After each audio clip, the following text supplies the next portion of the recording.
Alright, and we're live.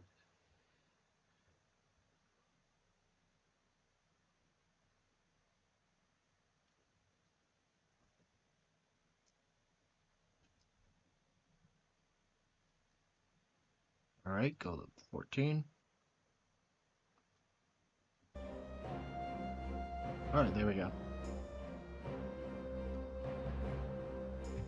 So, yeah, it's the first time we've actually made good on a promise to stream back to back.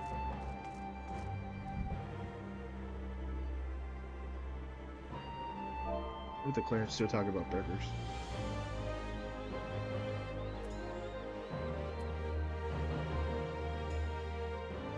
Yeah, they still talking about burgers.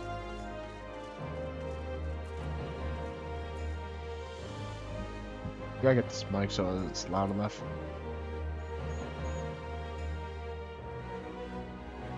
There we go, I think that should be good. Yeah, okay.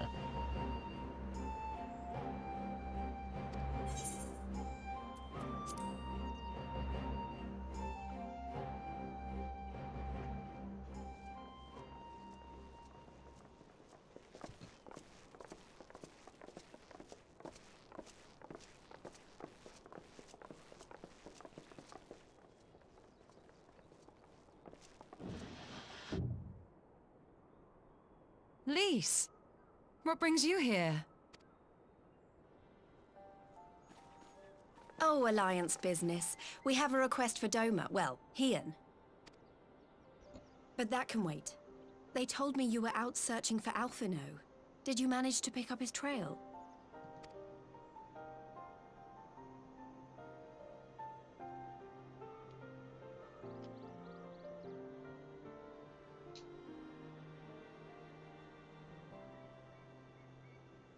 Well, if he wasn't at the crash site, he might still have escaped.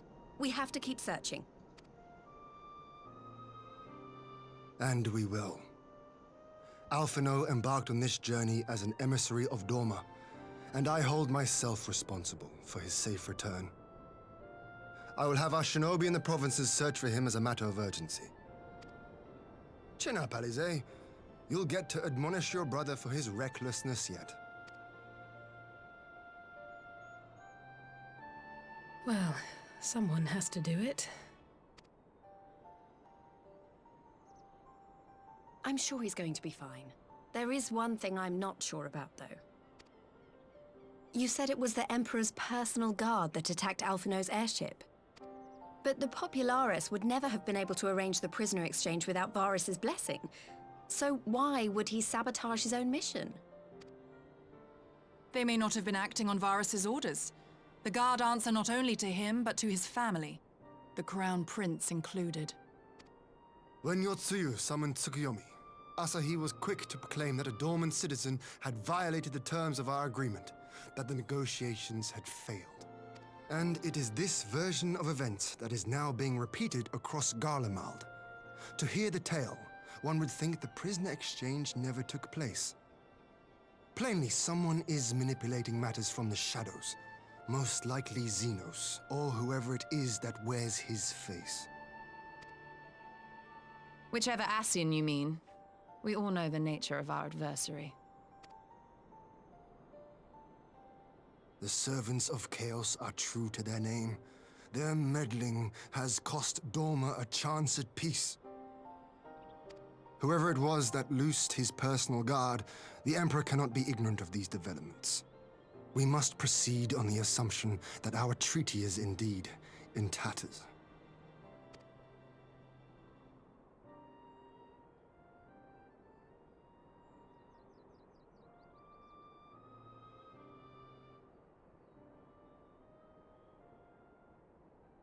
But come, Lise. You have journeyed far. Let me hear your petition. Right. So the big news is that Alamigo has agreed to join the Eorzean Alliance. To make it official, and discuss where we all go from here, the leaders of the 5 nations are planning to hold a meeting, and we were hoping you might come too. We've already seen what we can achieve when we work together, and the Alliance hopes to work even more closely in future. They think it's our best hope of keeping the Garleans in check, and I agree.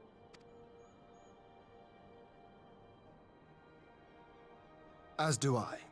By coordinating our efforts in the east and west, we may be able to discourage them from committing their forces to a single front. I accept your invitation. I must, however, ask for time to attend to some pressing matters here. In light of recent events, the risk of Imperial reprisals is greater than ever, and I would not leave Dorma unguarded. Ere I depart, I must shore up her defenses. Understood. I'll let the Alliance know. We'll wait to hear from you before setting a date. The meeting's to be held at the Royal Palace in Alamigo, incidentally. Do you remember the way? Well enough. Please assure my hosts that I will not keep them waiting any longer than I have to. Consider it done. And thank you for agreeing to come. If we all put our heads together, we're sure to find the best way forward. For everyone. You know, I forgot about my discussion boards today. Uh-oh. Oh, we gotta get through the storyline.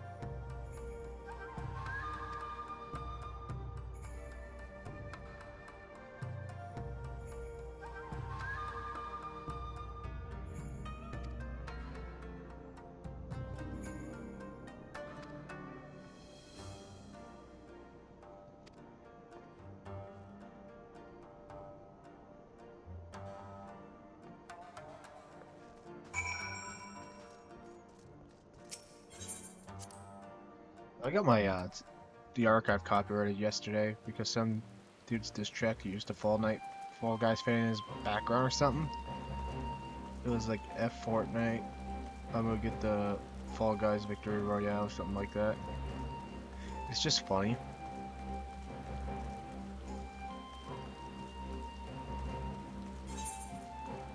Not even something that should have happened. It's just kind of weird. I expected if I was gonna get copyrighted to be by Fall Guys. Not that guy. I don't know if I'm probably not gonna appeal it because it doesn't seem worth it.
This is gonna really hype me up for Shadowbringers. I'm gonna hate having to take a break.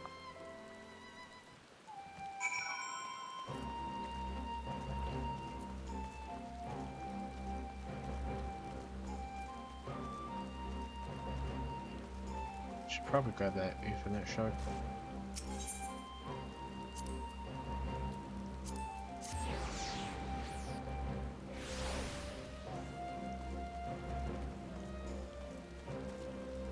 No, mentally I grab him, if that counts.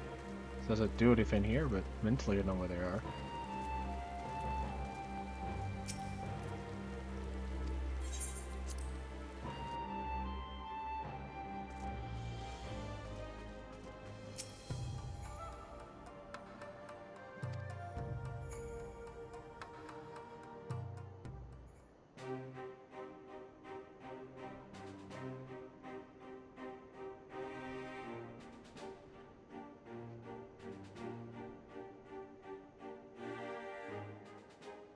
If we are to ready ourselves for invasion, we shall need manpower, provisions, and time, all of which are in notably short supply.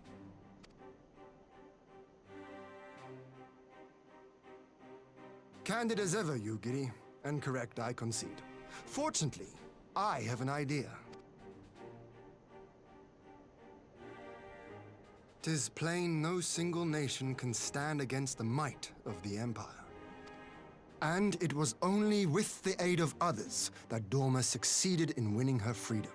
So, I mean to take a leaf out of our Eorzean friends' book and form an alliance of our own.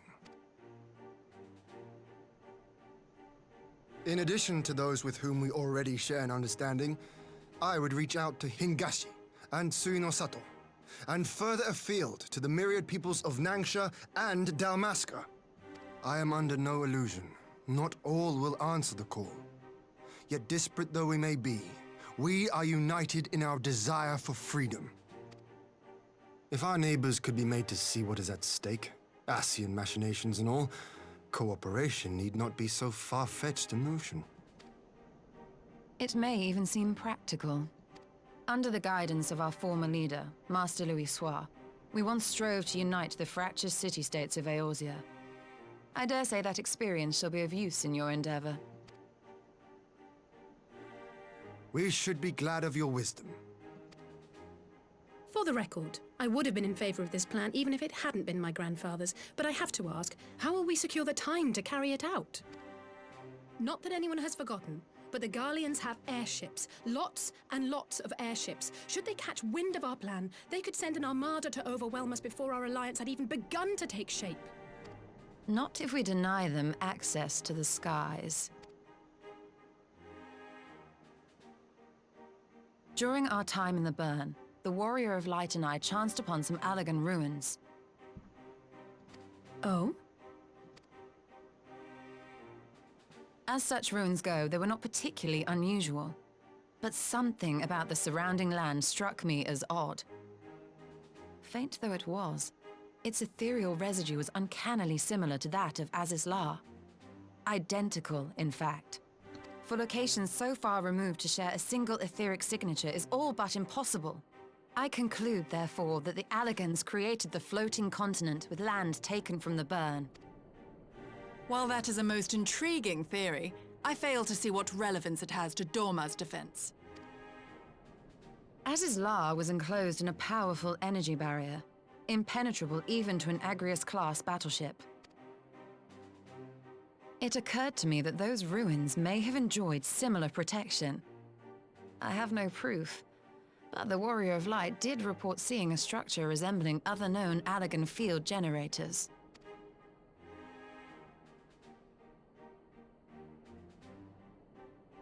All right. But even if we could put up such an energy barrier, it surely wouldn't extend beyond the limits of the Burn. So what's to stop the Garleans flying around it?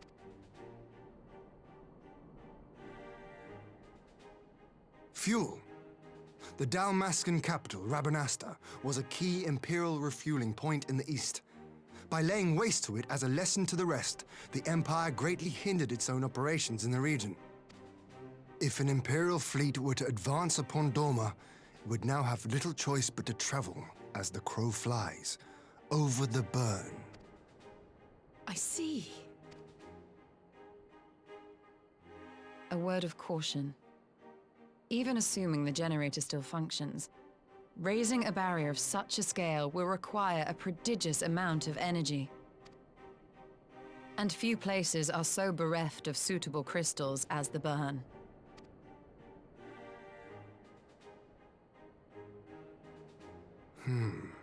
A source of energy. What about the crystals from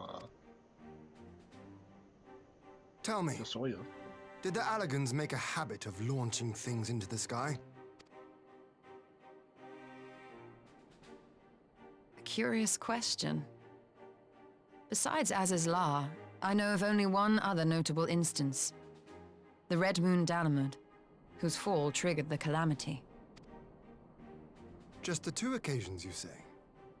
Then I believe I may have a solution to our energy problem. You do? I may. To find out for sure, we would need to visit the Azim Steppe. Which would, I now see, present the perfect opportunity to discuss an alliance with the Zayla tribes. How very neat. What say you then? Shall we see whither this road leads?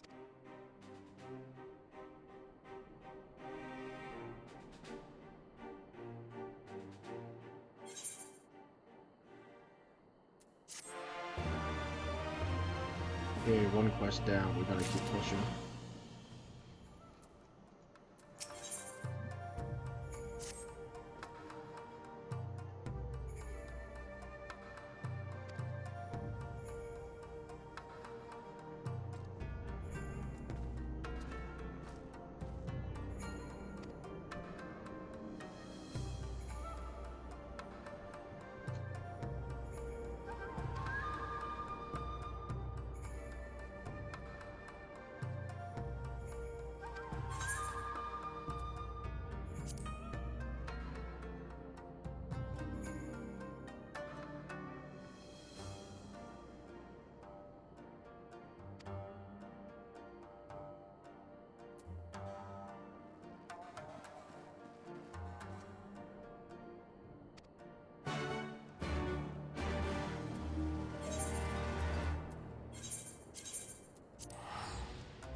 I get it. Reunion, like Crisis Core reunion.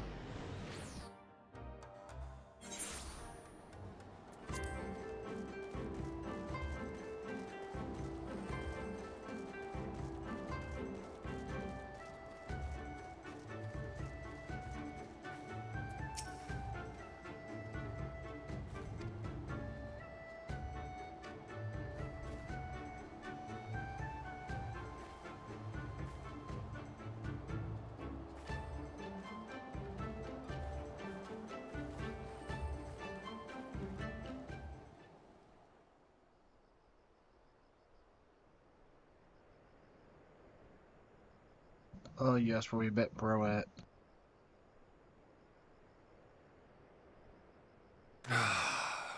I will never tire of this vista. The endless fields, the boundless skies. 'Tis a sight to make a man forget his cares. But not his purpose, I trust. Might this be a fitting moment to tell us what we are doing here? Of course. During my time with the mole, I learned some few myths of this land. One goes thus. In the distant past, when all seemed doomed, a wayfaring soul came unto the steppe. Venturing into the northern crag, he received of Nama a sliver of her essence, a shard of the shining moon, and with it clove the tainted land from the earth. The end thus averted, to these fields did the wayfaring soul return, and venturing once more into the northern crag, he buried the shard, and made unto the heavens an offering of blood. A tainted land cloven from the earth and an offering of blood to the heavens. As is La and Dalamud. That was my thinking, yes. And you believe that yonder mountains hide an artifact possessed of sufficient power to raise Azizlar up to the heavens? I suppose that might suffice. Worth a closer look, would you say? I would.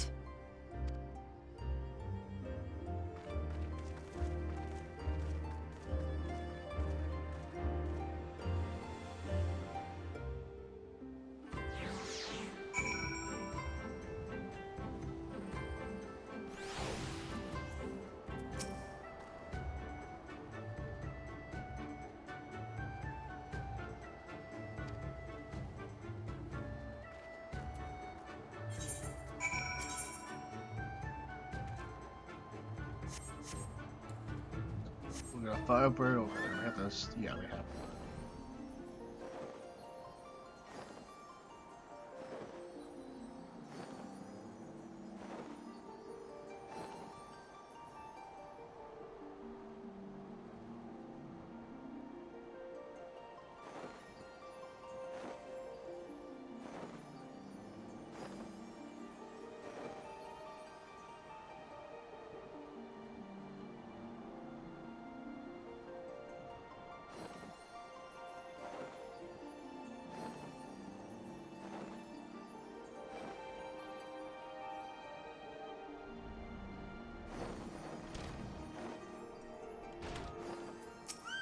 excuse me, would drive my giant flaming bird into your house.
Let's 2 down. Let's keep going.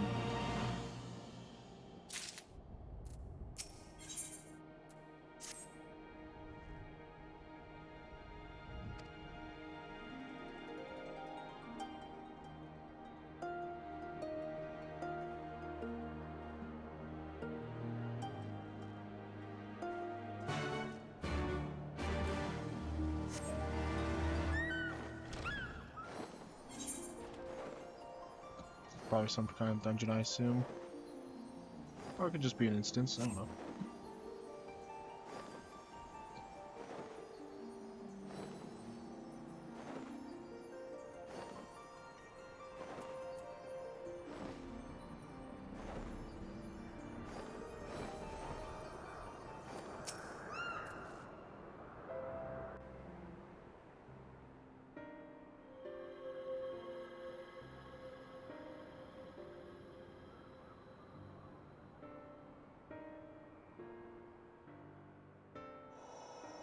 Such an abundance of ether.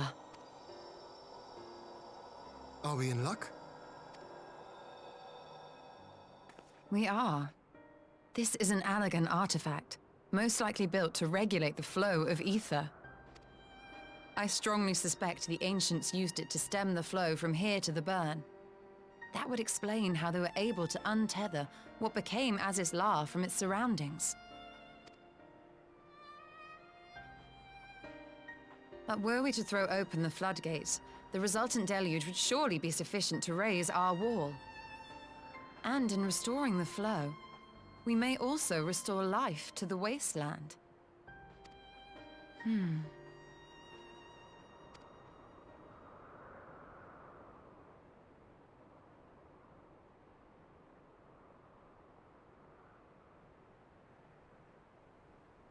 What is it?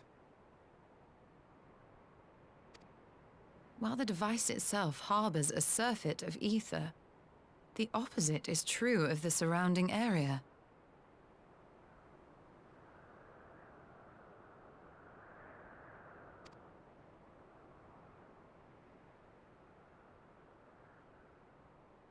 An effect of regulation, perhaps. A similar phenomenon seemed to be occurring in Doma.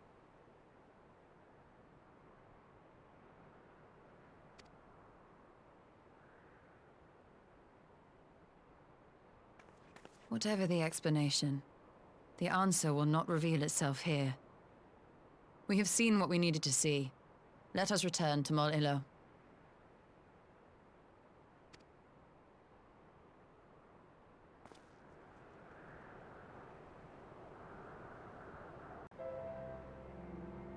I gotta check something real quick.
Oh, I can't really check that until one video can get uploaded. Fortunately, it had issues, so we'll see if stretching forks. Because stretching seems better to not smush the characters' faces, but... Excuse, bless me. Just, I don't know. I'm worried it's causing screen tearing, if that makes sense.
That's what I fought the door for a while. Little one's the resurrection beliefs, right? No, right, reincarnation belief.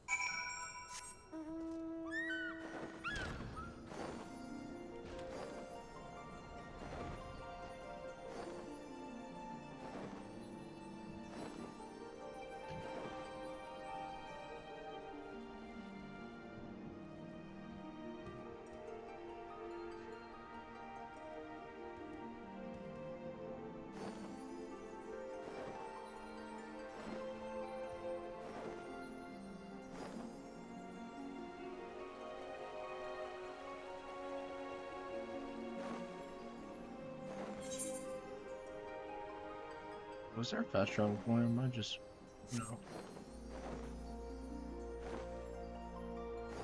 Still gotta discover this map, to be honest. I haven't really done that.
should have guessed this would have been the response, but it's not what I thought, honestly.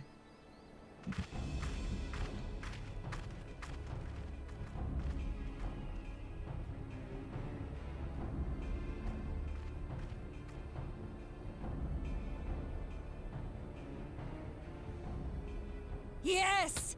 This spot shall serve as well as any. I shall enjoy this Hahn. Is this truly necessary? Have you no peaceable way of making decisions? Speak not of peace. You stand before proud warriors of the Dothal. In the heat of battle do our souls burn brightest. We lay low the strong that we may rise higher. That is our way. The way of might. There is no other. Oh, they do not want for conviction.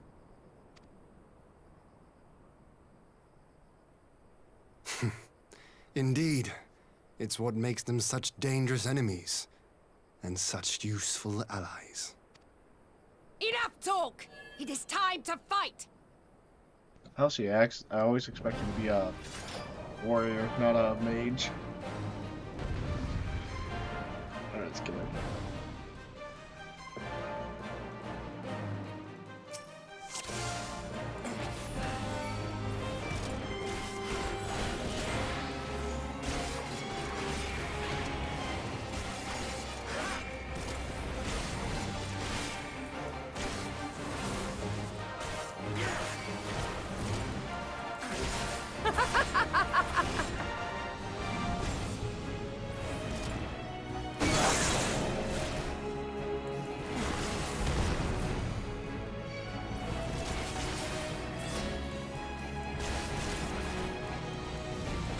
It can't be this easy, can it? Yeah.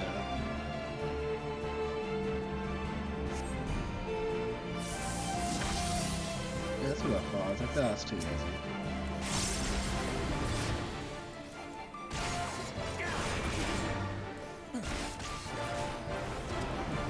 In death do our souls sing!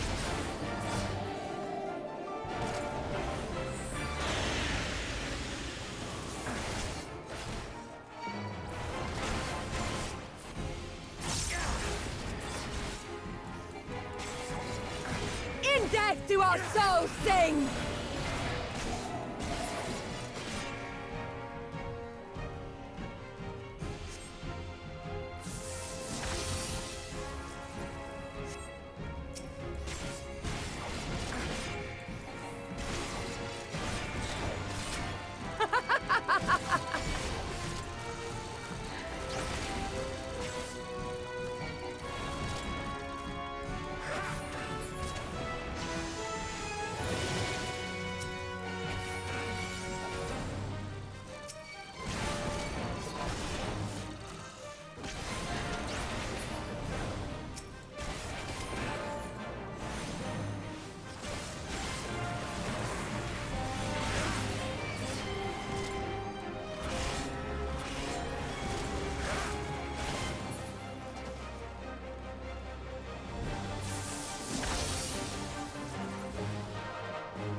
In death do our souls sing!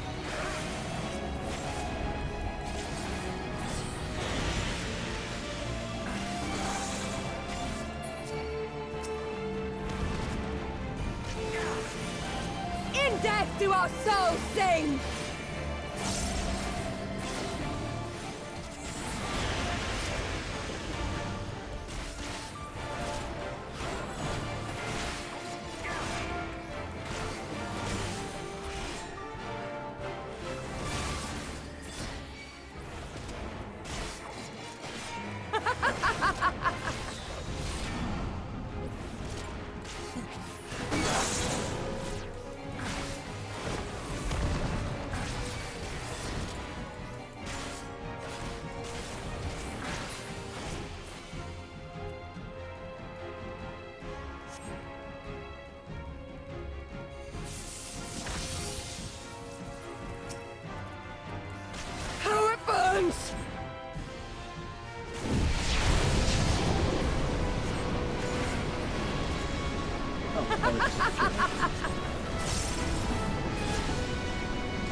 In death do our souls sing!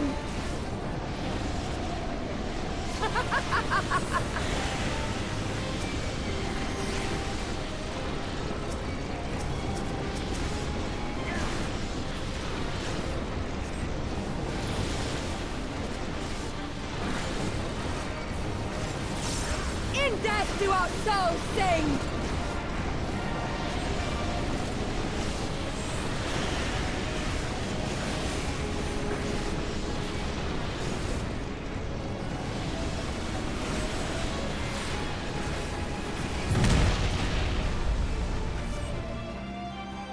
Did we make it?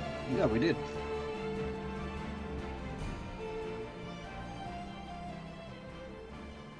Yes! Yes! Not since the Nardum has my soul burned so!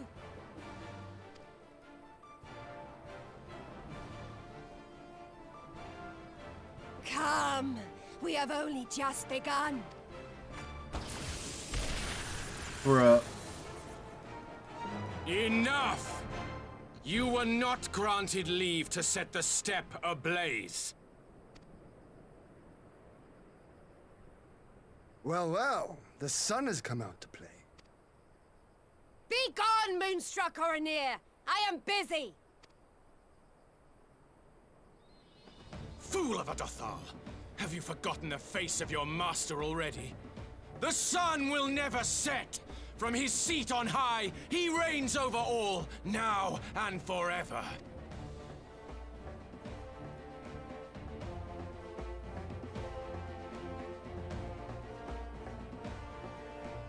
Yet what should he find here but a battle to determine the fate of the steppe? A battle waged without his blessing. This will not stand. You, Doman! You who come to petition the warriors of this land, forget that all Nama's children are wards of the Oranir. As first among my brothers, your petition is mine alone to judge.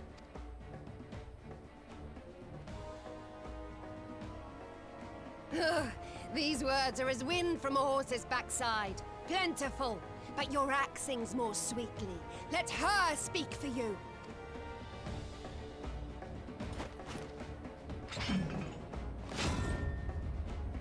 uh-oh. Insolent child. You will learn your place!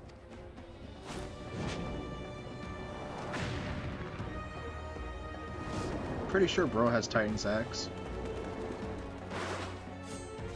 Forgive me, Brother Magni, but we have an arrangement with the Dothal. We will not abide any interruptions. So be it. The sun will pass judgment on all. Didakul, join me.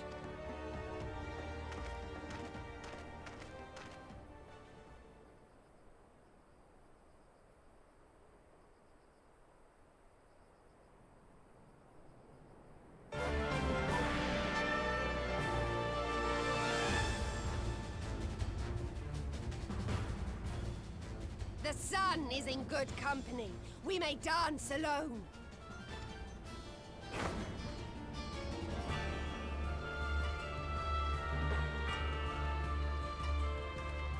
Beg not for mercy, for you will have none. Bear witness to the power and the glory of Azim! I'm glad we got to see these guys at least one more time before leaving Stormblood. Constantly at each other's throats like rabid dogs. Gods, I'm turning into her. I have not the patience for this, but if we must fight, let us at least be brief. Come.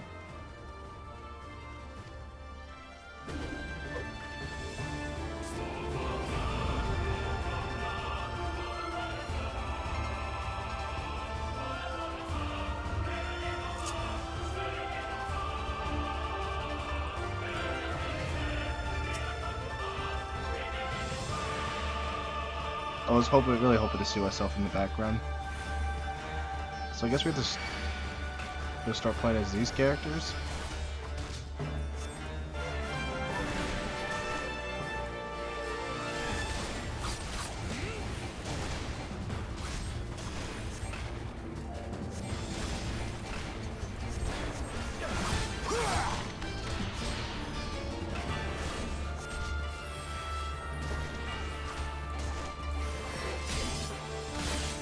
Bow down before me!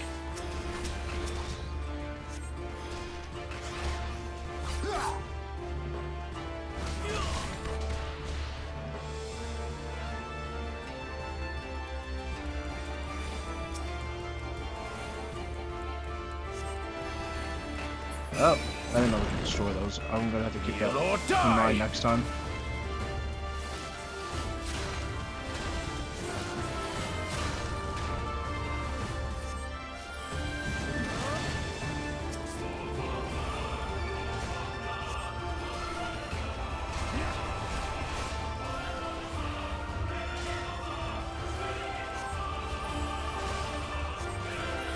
Kneel or die!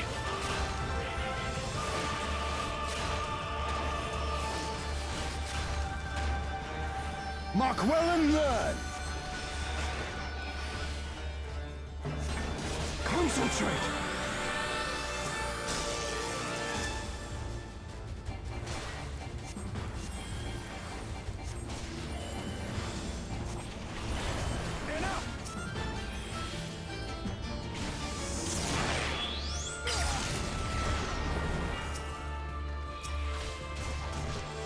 Kneel or die!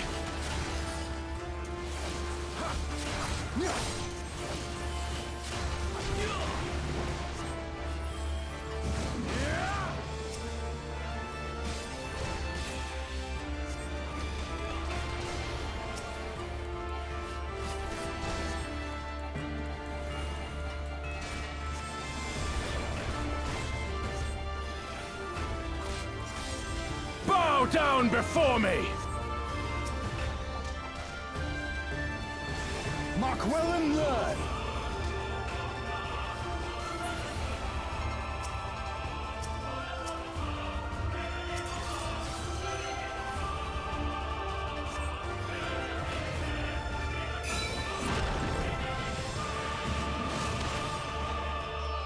Kneel or die!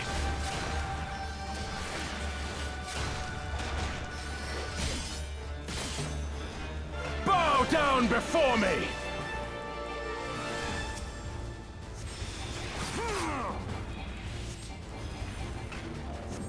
Tremble before the sun!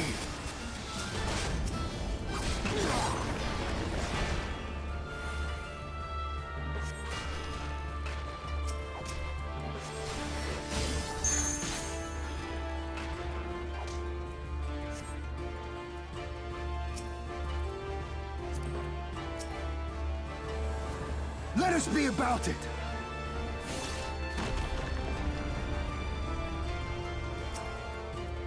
I like it this because it shows that the NPCs are doing something, even if they're not really.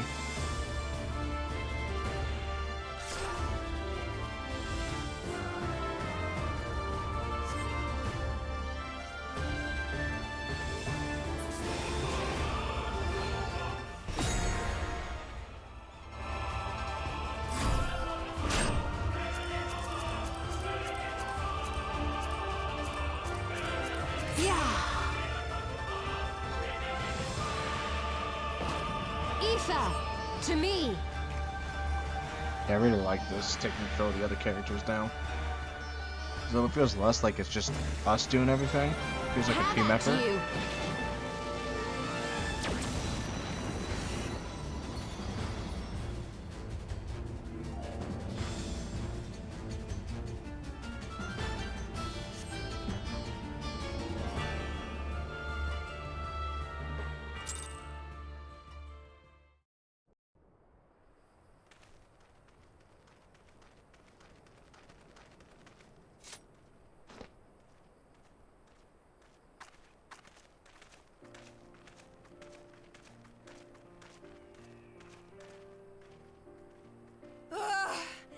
Never have I felt such bliss in defeat.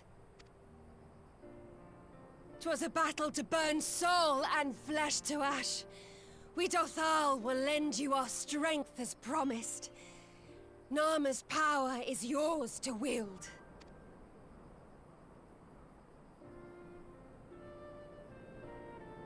What does the sun say to that?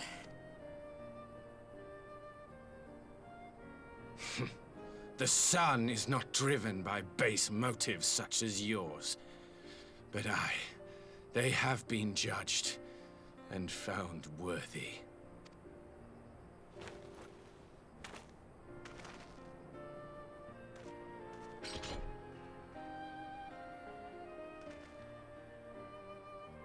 It is the way of the Oranir to accord recognition and respect to the strong.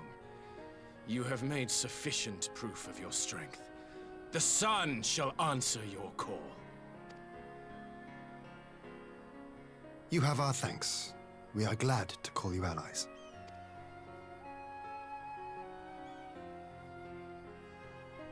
You? By what are you called?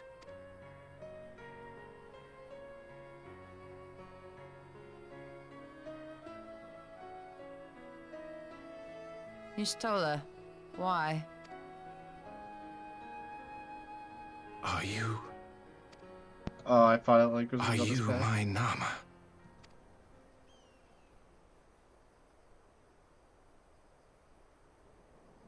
I beg your pardon? In battle, you shone with all the majesty of the full moon's light. Your healing touch, the embodiment of the Dusk Mother's love.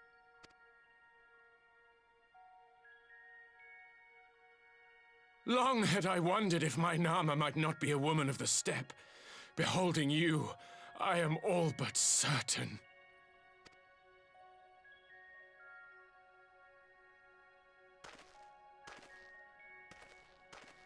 Now, look into my eyes.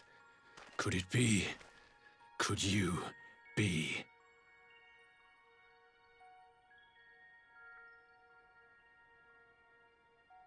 I am. Not interested, little son. Try again when you've become a man. Roasted. Little? Womp womp.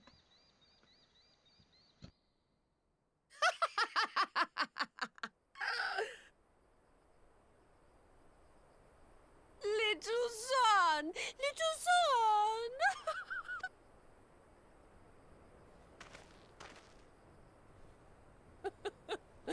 Does it pain you, little son? Crave you salve to soothe the ache? Fire to sear the wound in your heart?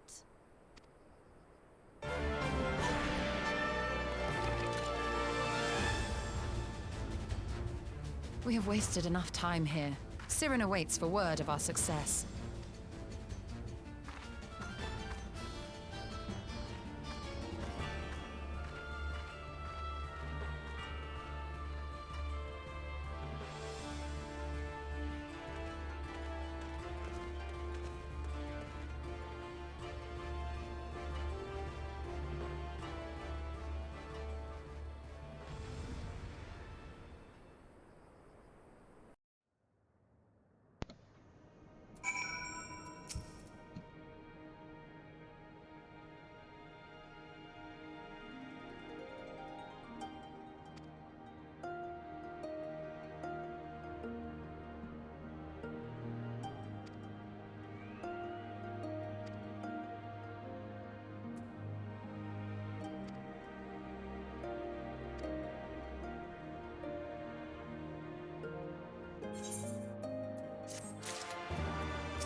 Maybe that's the final dungeon of the.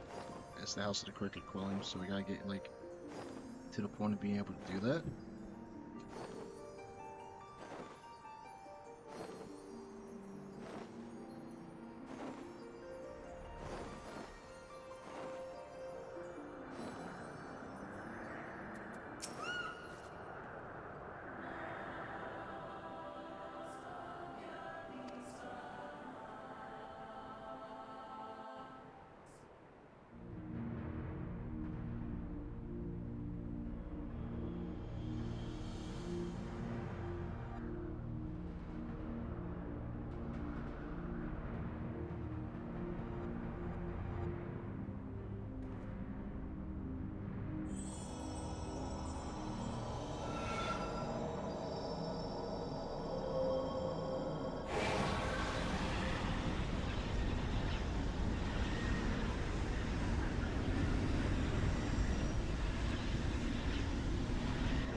Looks like there's an entire like city underneath that.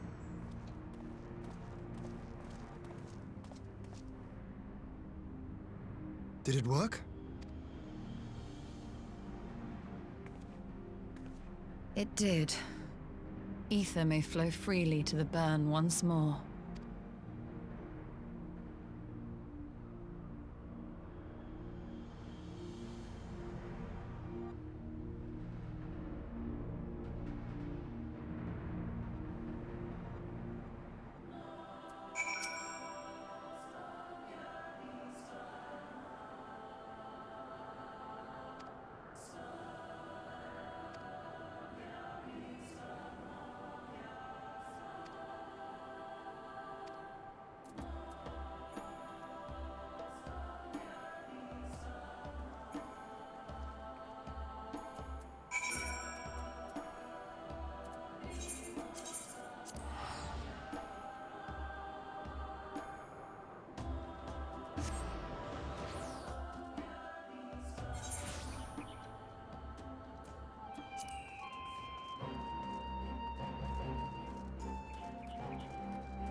Yeah, I figured it'd be up. Another several cutscene thing.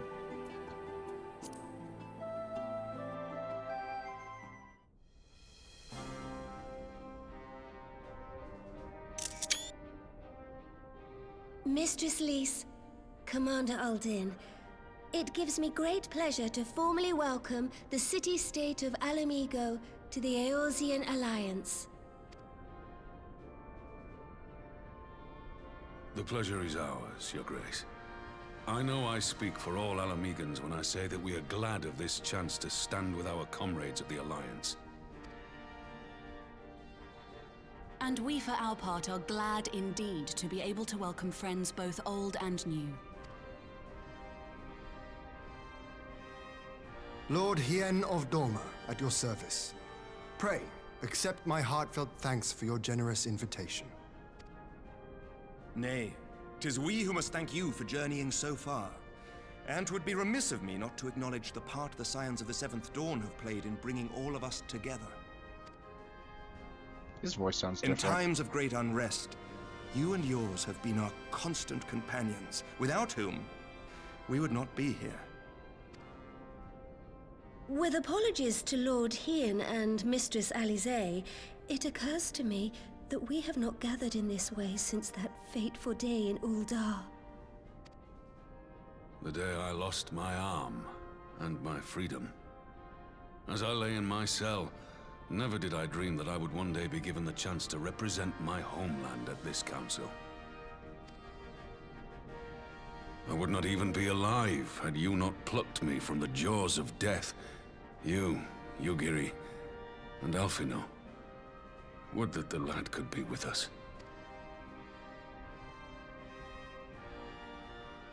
I too owe my presence here to Alphino, in so many ways. Until such time as he returns, I mean to carry on his good work as best I can.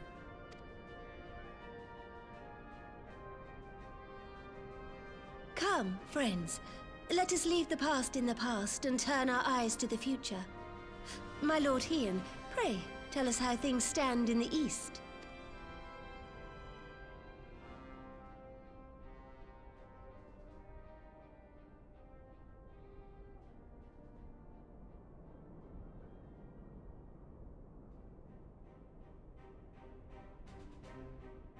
Having heard the rumors of dissent in Garlemald, I dared to dream of a peaceable solution. The Empire will not so easily change its ways. If the Garleans have a mind to take back Doma and Alamigo, we'll be hard-pressed to stop them, even with the might of 6 nations. But while we lack the strength to fight the tide, a course may yet present itself, if we read the winds aright. The winds suggest but one course to me. One which leads from the sea unto the river and thence to the source of all our woes. The Ascians.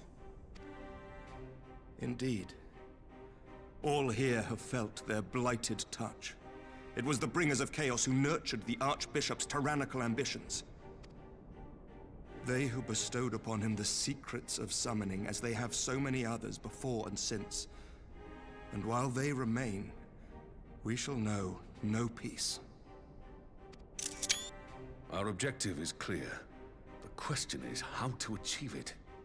That our enemy parades about in Xenos' skin poses problems in itself, but ere we get to them, how are we to infiltrate the Empire and get close enough to strike?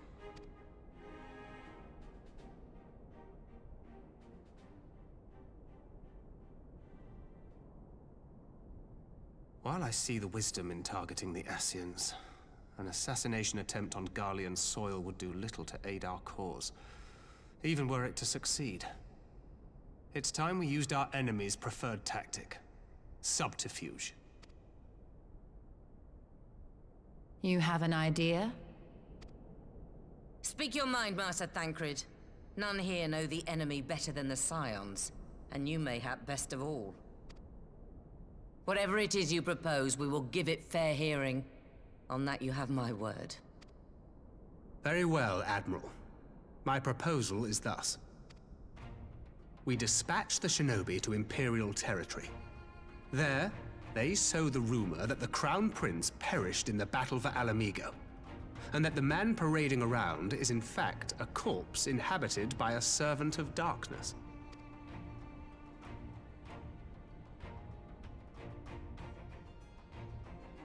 Well, it does have the ring of truth about it. And were the Garleans to learn that their future ruler is a puppet, the Empire would be shaken to the core. But at the risk of sounding stupid, would they actually believe such an unlikely story? I didn't. Ordinarily not. But prior to his miraculous recovery, rumors of Xenos' death had already begun to circulate around the Empire. Ultimately, however, what the masses believe is not our chief concern. Our true objective is to create an opening for rival factions within Garlemald to exploit. Just as a war of succession erupted in the wake of Emperor Solus's death. A war which raged until but recently, plunging the Imperial House into disarray as nephew and uncle grappled for the throne. It is no coincidence that one of Varus's first acts as Emperor was to name Xenos heir apparent. Family feuds being so tiresome when armies are involved. Not all welcomed his choice of successor, however. There is no shortage of individuals who aspire to the throne, who would jump at any chance to seize power. The news that Xenos is not only dead, but a puppet to diabolical forces would be too enticing to ignore. The Empire would not be quick to recover from a second war of succession. I am no stranger to infiltrating Imperial territory. With a team of operatives gathered from among the Alliance's finest, the plan should have a reasonable chance of success. Dorma already has shinobi in place throughout the provinces. We stand ready to act, and act we must. What say you all?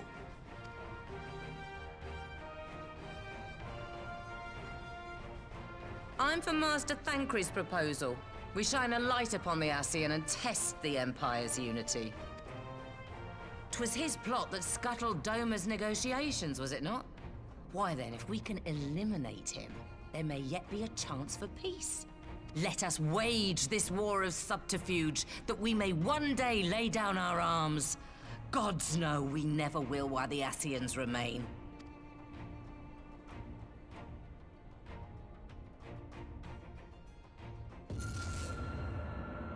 That was different. That way. Sorrow.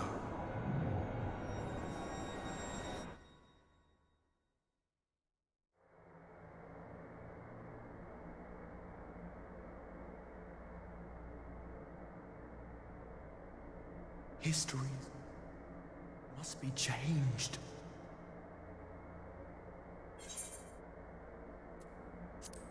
War of Darkness? Ahead looms a calamity. Ahead looms light, expunging all form and life. Twin dooms only you can forestall. Only you. What's the matter?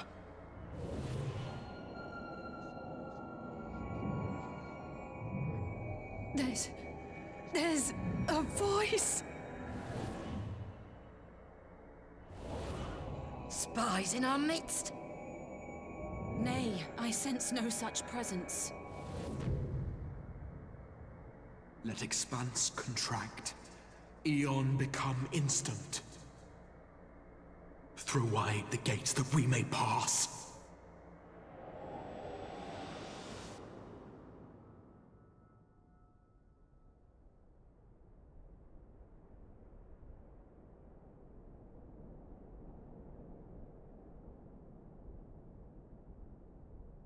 Is it over?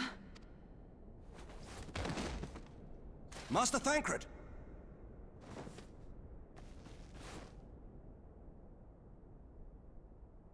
12 for Fend. Bear him to a private chamber. Have every healer make ready. Swiftly!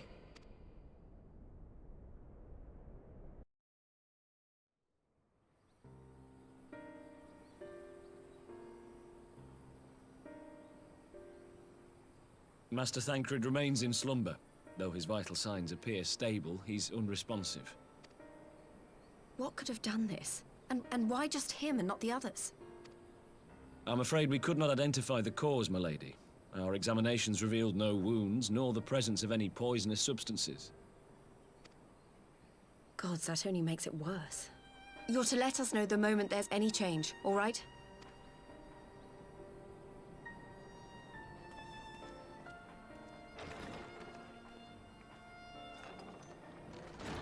Thank you for coming. Knowing Thancred, he would apologize for being otherwise engaged at so crucial a juncture. In gifting us a course of action, Thancred sowed the seed of all that is to follow. We have but to nurture it as best we can. To him, I would say, rest easy, that he may wake to enjoy the fruits of our labors. Now, the matter of the mysterious voice must not be forgotten. Will you tell me exactly what happened? Alizé and I heard a voice in the moments before Thancred collapsed. It was accompanied by a severe headache, as if something were clutching at our minds. Did you experience the same thing?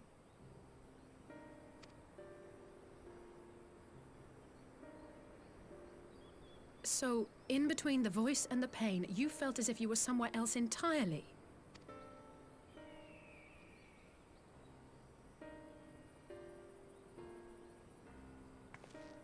Your testimony confirms my suspicion. That which you experienced was, I believe, your soul being plucked from your flesh. Called. Called?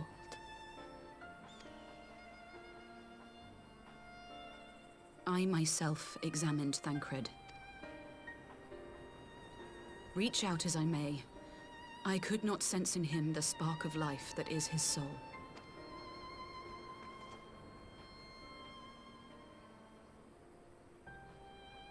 That Thancred alone was stricken so is likely due to his heightened sensitivity to the effects of ether, a consequence of his prior possession by the Ascian La Hebrea. The owner of the voice, whoever it may be, reached out to you, called your souls, and in so doing, caused you and yours such pain. But if that's true, where exactly are we being called to? I know not. Yet one thing is plain. Whoever waits for you on the other side is possessed of a power unlike any I have ever known.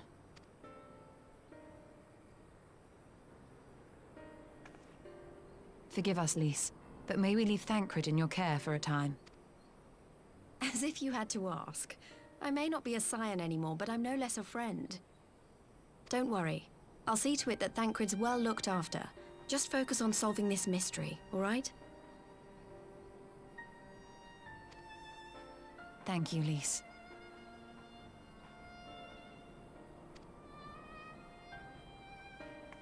As the Elder Seedseer says, 'tis no ordinary individual we are dealing with. Nor can we discount the possibility of Ascian involvement. Whoever or whatever is behind this, the sooner we find out, the better.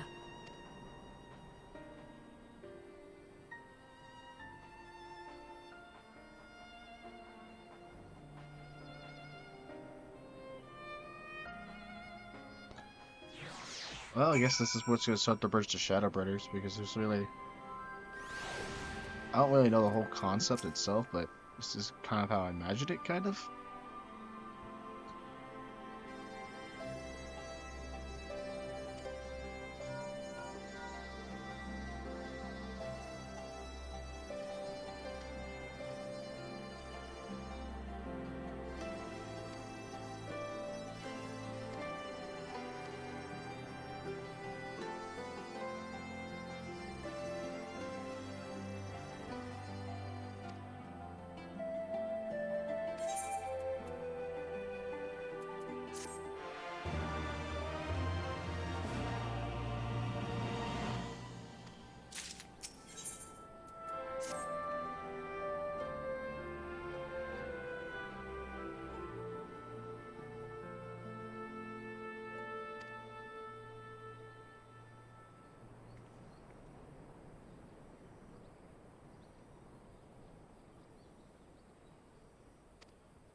Oh, cool. I don't have to walk there, or waste a gold guild teleporting.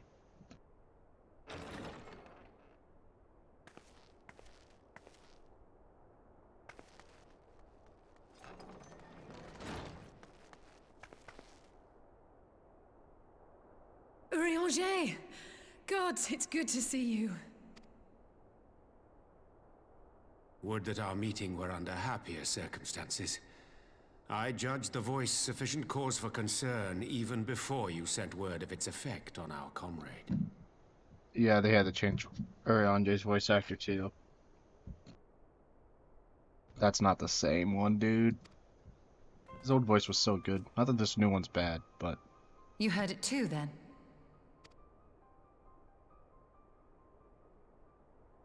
Aye. And all but certainly at the selfsame instant. Alas, pained as I was, I could make little sense of what few words did then reach mine ears.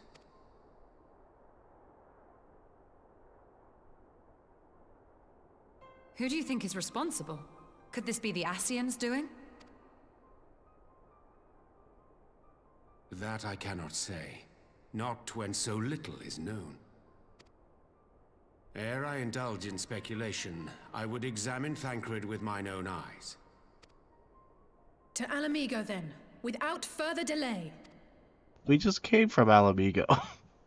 One other thing. During my visit to the Far East, I observed a strange phenomenon. Thou referest, I presume, to the localized reduction in etheric density. Well, that spares me the trouble of an explanation. Yes, I noted precisely that at two apparently unconnected locations. I take it the phenomenon is not limited to the Far East. Indeed not. Of late, our agents charged with surveilling the beast tribes have spoken of little else. In every corner of the realm, they tell of places in which the ether hath grown thin. Naturally, my suspicions first turned to primal activity, but the areas thus affected betray no evidence of summoning. I must confess to being quite perplexed. If the same phenomenon is being observed in multiple locations on opposite sides of the world, we may safely discount regional factors. Needless to say, this warrants further investigation. Indeed, I shall make it my task to...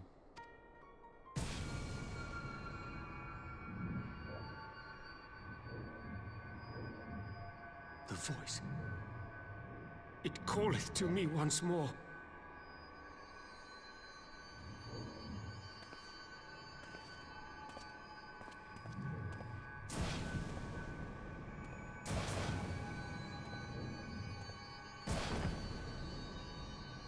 I was trying to take all of her souls.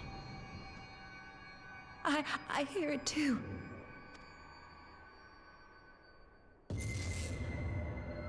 Only you. Only you. No! Ishtola! Urianger! Throw wide the gates.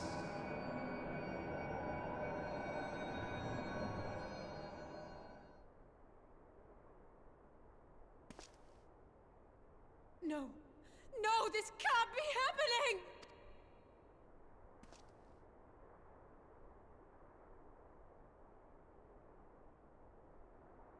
Y'shtola! Urianger! Open your eyes! Open your eyes, I beg you! Say something! Anything! Not again. Please, not again.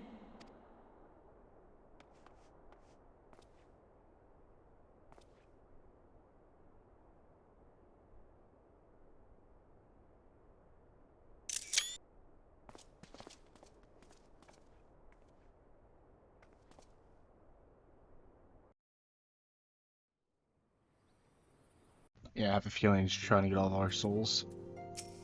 We're gonna all visit that room, I guess.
Spittle Lies is about at Limsa.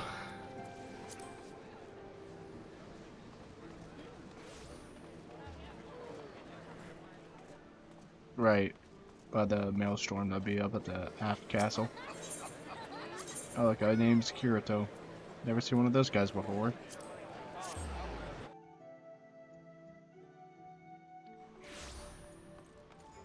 Man, it's been forever since I've seen Limsa. Limsa.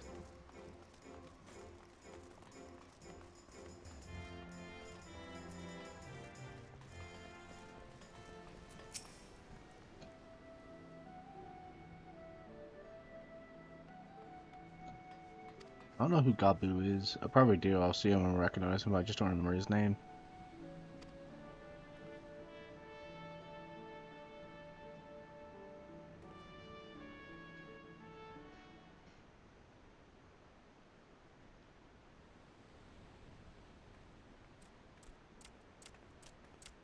Oh!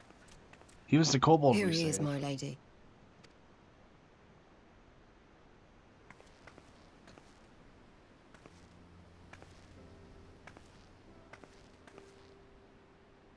Gabu, it's been too long.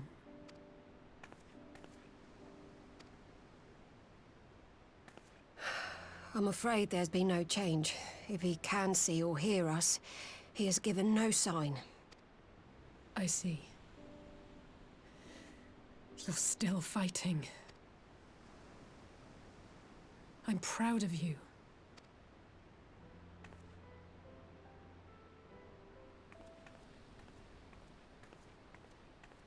We promised that we would come and visit you together, didn't we? Alphino and I. I'm sorry that we haven't managed that yet.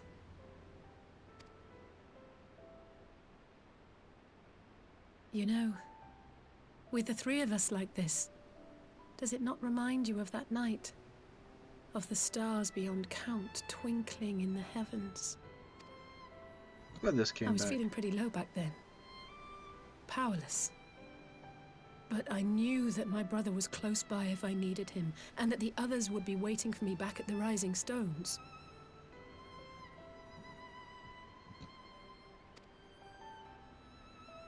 Not like now.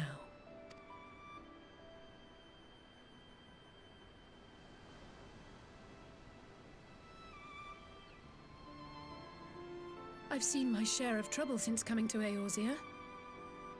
Been reminded again and again of my limitations, of how little I can change about this world. And I've come to know the sorrow of parting all too well. But to have the people I hold dear struck down before my eyes, and be powerless to help them, that I cannot bear.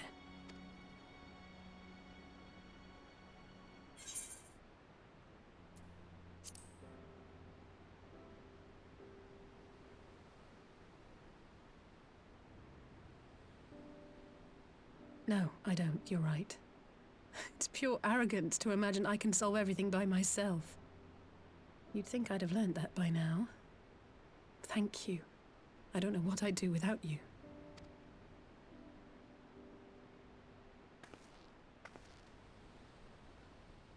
Well, that's more than enough brooding for one day. Come on. We have friends to save.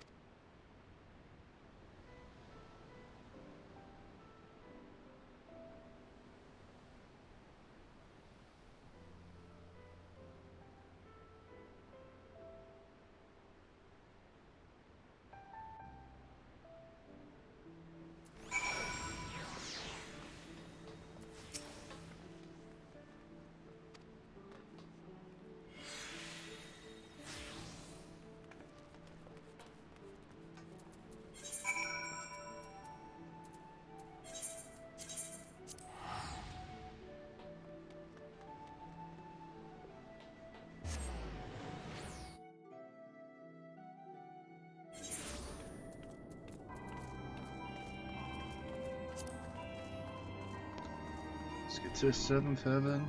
We're almost done.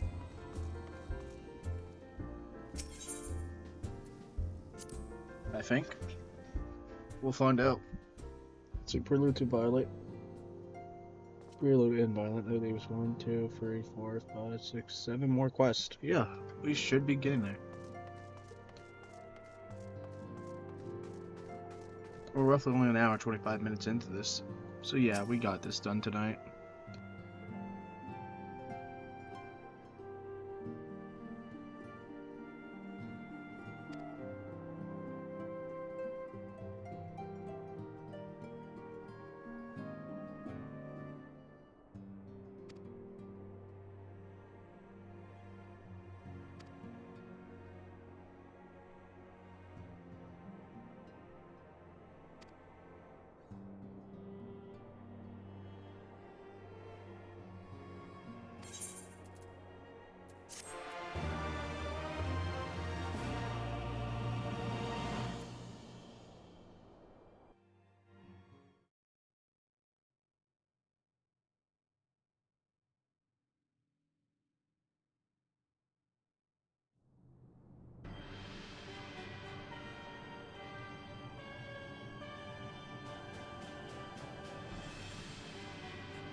The Populares no longer present an obstacle. Now is the time to bring the Empire's might to bear. A word from your Radiance is all it takes. But one word, and the Imperial army will fall upon Alamigo as a pack of bloodthirsty wolves and tear that feeble nation apart.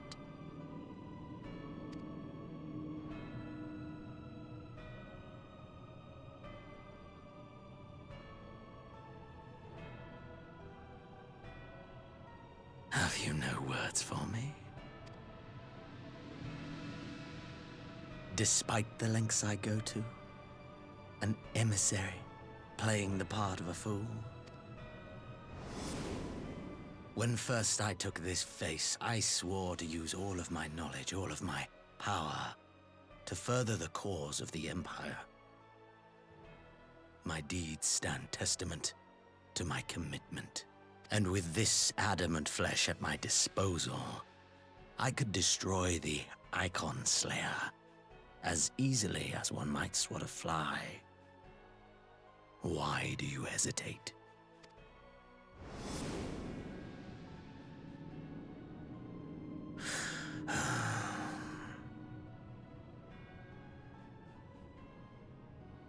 Our enemy is resourceful.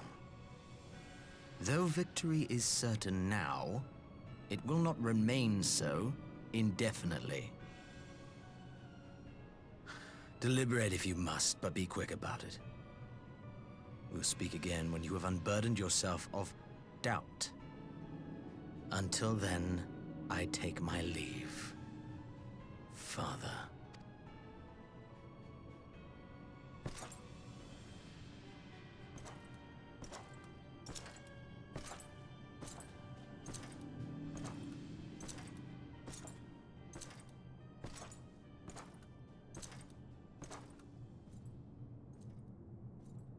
I should be the one to sigh.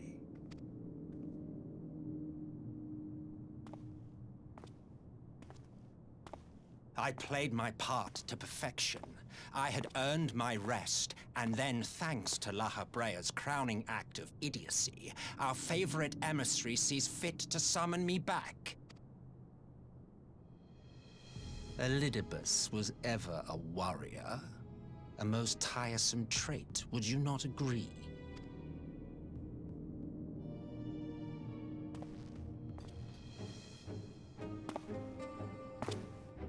What?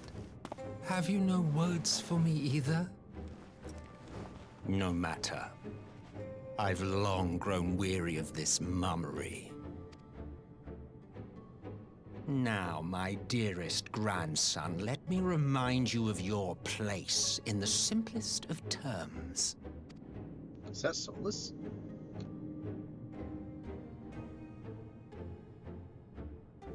You do not make judgments, you administer them.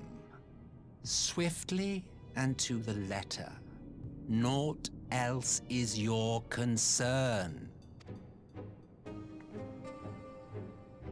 Elidibus may be an insufferable bore, but he is no fool.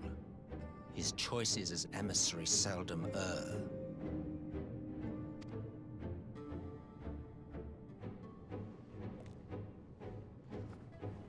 If aught threatens the balance twixt light and dark, it falls to you to remove it.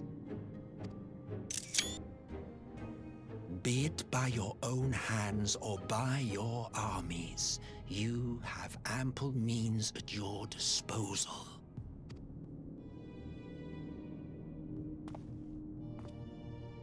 That is why this empire exists, why I built it. Oh dear, have I touched a nerve? You always were an easy one to read. I pity you, I do. As they say, ignorance is bliss. And I know how much happier you would be not knowing the things you know. The Founding Father was an Ascian, and he created the Empire solely for the purpose of sowing the seeds of chaos.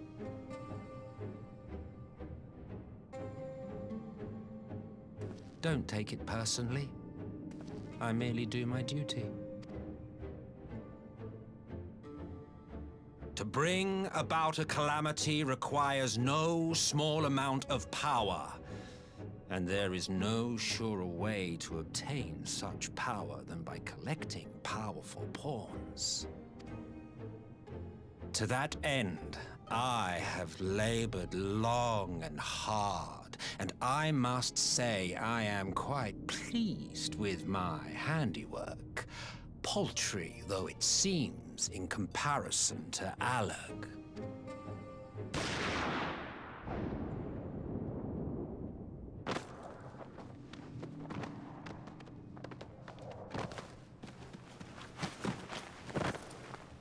You fiends are overfond of your own voices.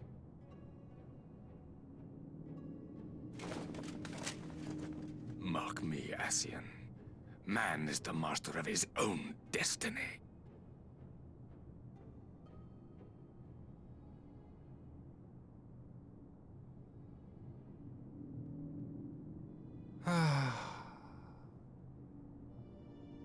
Such a waste of time and energy, both yours and mine.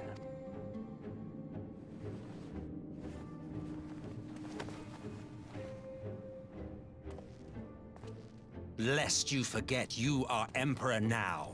If you wish to spout drivel about man's destiny, save it for the masses. It will serve to give them a sense of purpose, and you pliant pieces for the game.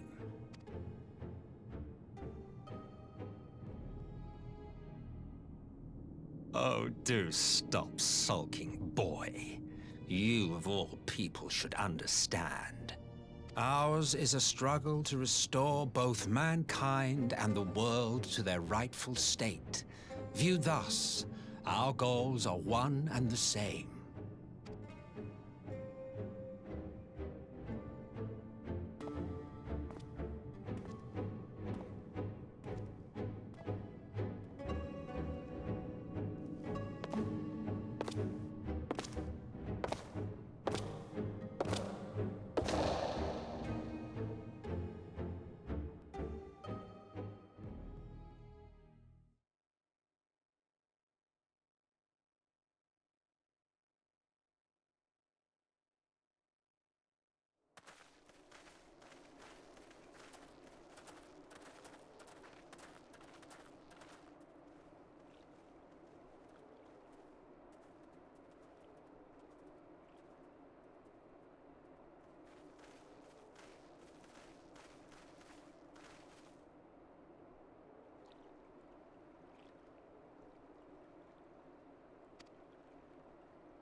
I'm glad you've come, though I'm afraid there's little in the way of good news.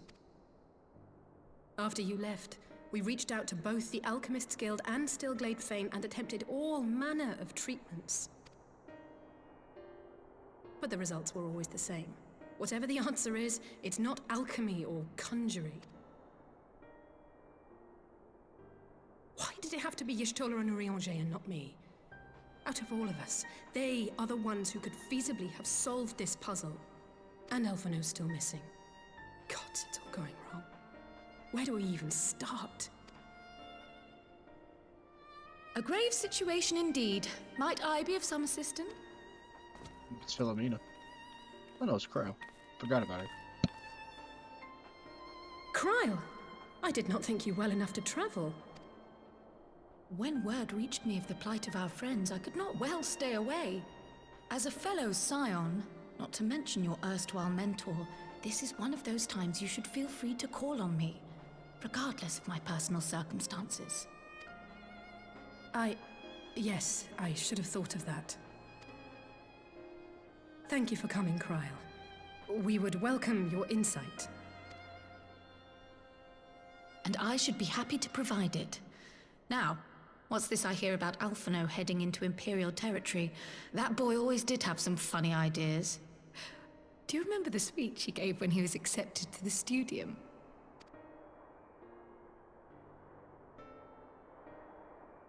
My life's goal is naught less than the salvation of this star.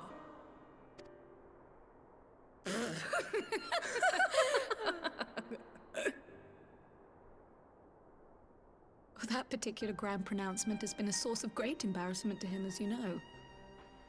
But the fact of the matter is, he meant every word and has lived his life accordingly.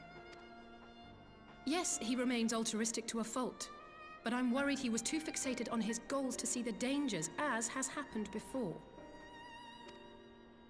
You needn't be so concerned. Though his values remain the same, Alphino is not the blinkered boy he once was. Slowly but surely his eyes have been opened, thanks to a certain someone. A certain someone whom he'd be mortified to learn had heard about his little speech. Mum's the word, eh? Right, I'd better have a look at our patients. They're in the infirmary, I assume. I'll need absolute quiet, so it would be best if I did this alone. If you'll excuse me.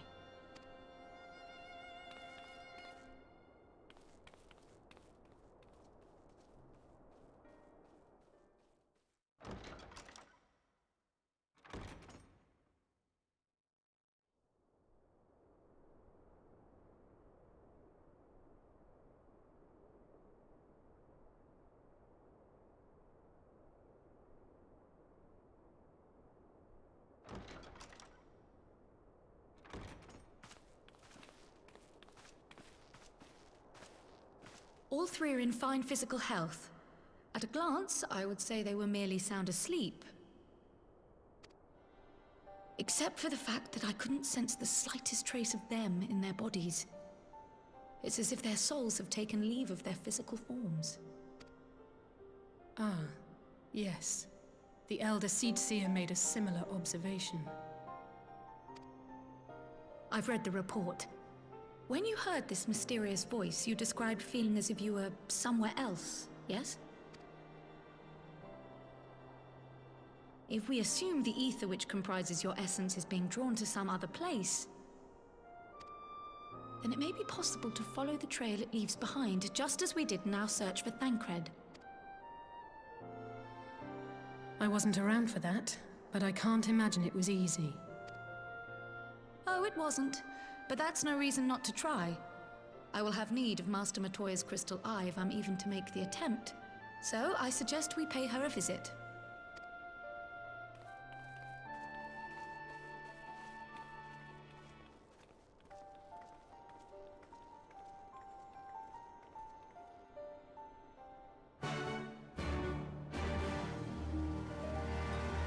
Oh, we're gonna see Matoya again. It's always nice.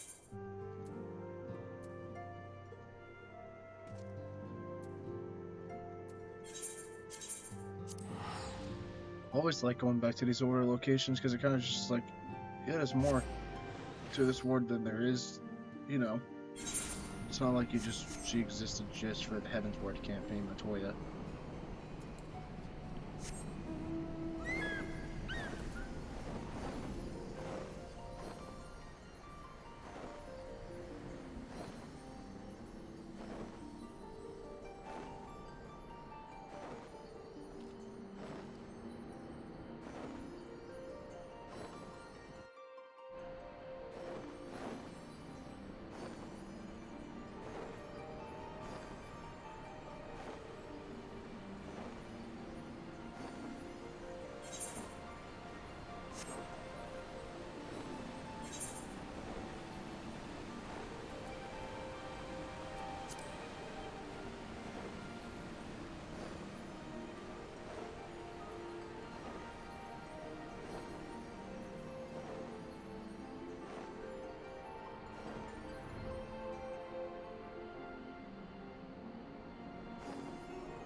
Come to disturb my peace again, have you?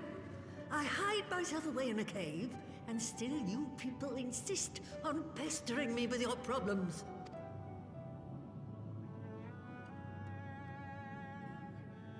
Oh, I mistook you for young what's-his-name, but I see now you're the sister. Weren't you supposed to be the lively one? I've seen happier faces at a rain-sodden burial. Well, I'm sorry to dash your expectations, but the situation isn't exactly conducive to gaiety. Ha! That's more like it. Stoller used to spit and hiss like a wildcat too. Better for a young thing like you to be filled with fire and leave the doom and gloom to your elders. Now, what exactly does this tragic situation of yours have to do with me? If I may, Master Matoya, we have need of your crystal eye once more.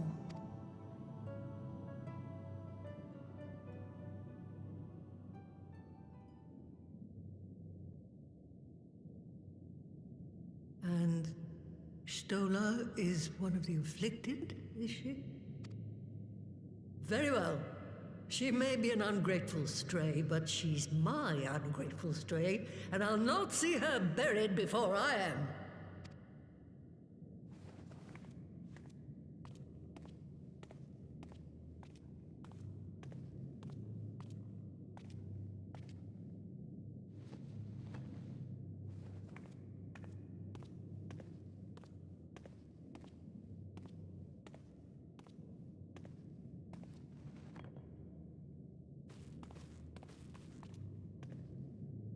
Right.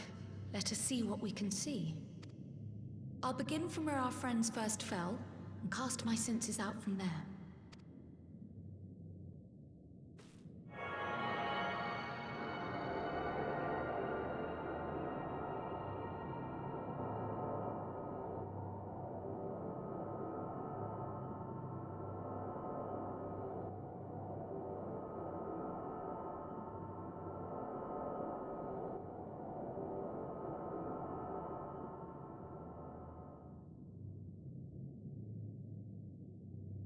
What is it? Did you find them?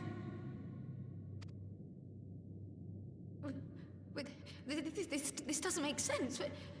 How is it even possible? How is what possible? Kryl, what did you see? The threads, they just ended. And no, I didn't lose track of them. I followed them as far as they went. It's as if they were cut off. Could the ether have dissipated if it had? Oh gods! Their bodies are just husks. It's like the Broodmother's daughter all over again. No, this is different. The Kalyana girl was already dead, body and soul, when Lakshmi affected her resurrection. Aye, let's not jump to conclusions. If their physical forms yet breathe and show no signs of wasting, then it follows that their souls must still be intact somewhere. But where? That's the question, isn't it, girl?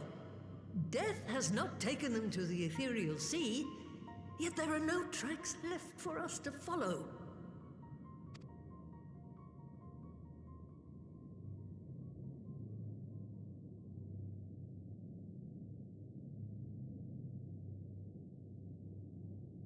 We're no closer to an answer than when we started. But knowing their souls are still out there is progress of a sort. We just have to keep looking. Pray, excuse me a moment. Yes? I remember, but... What, to Alamigo? We're on our way. That was Lee's. Apparently, a group of Populares have defected to Alamigo, and Maxima, the envoy Alphino left with, is one of them. I'm sorry. I realize we've barely begun here, but...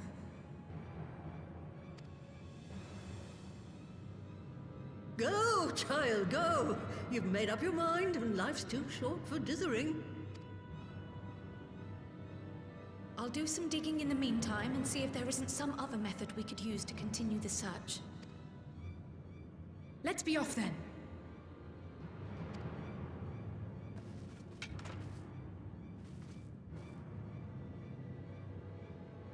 Oh, not again. The enchantment barely seems to take these days. I chalk it up to old age, but I rather doubt it's that simple.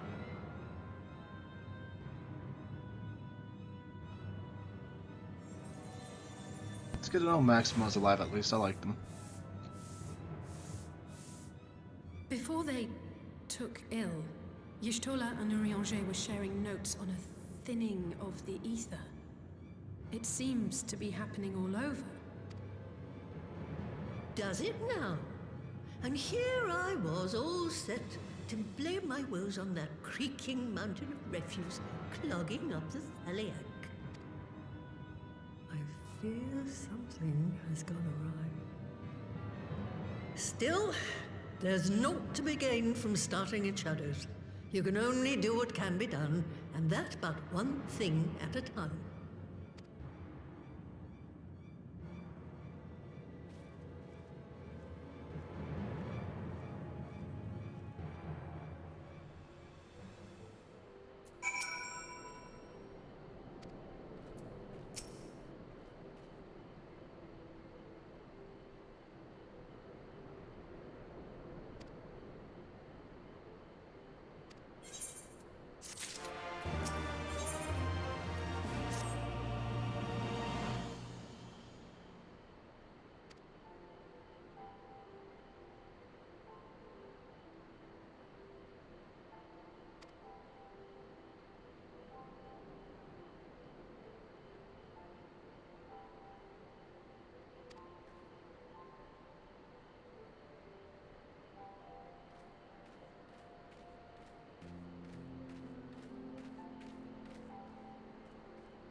We're almost back to 100,000 gil, dude. We've been so poor.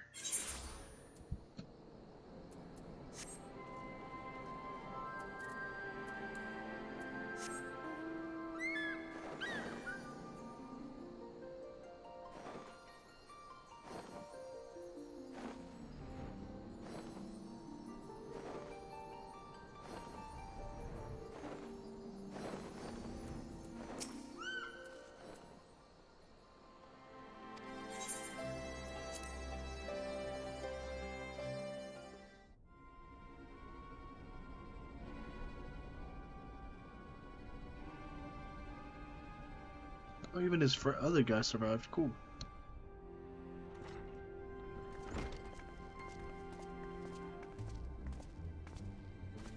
I'm sorry to drag you halfway across the realm, but when Maxima mentioned Alphino, I thought you'd want to hear the news in person.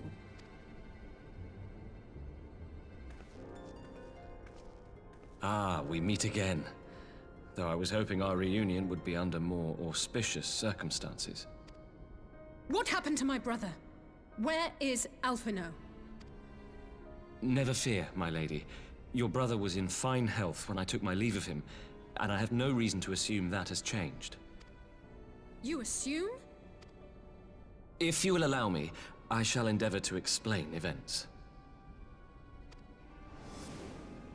Our troubles began not long after we departed Doma.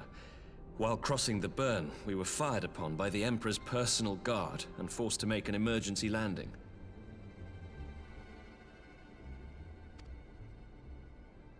As we stumbled from the wreckage, our attackers fell upon us again, and we would have perished there and then were it not for the intercession of a third party, a band of mercenaries whose leader claimed to pursue a vendetta against the Ascians.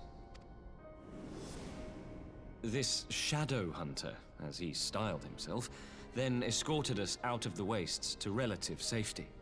Upon arriving back in civilization, I gathered my Populares colleagues and prepared to flee the Empire.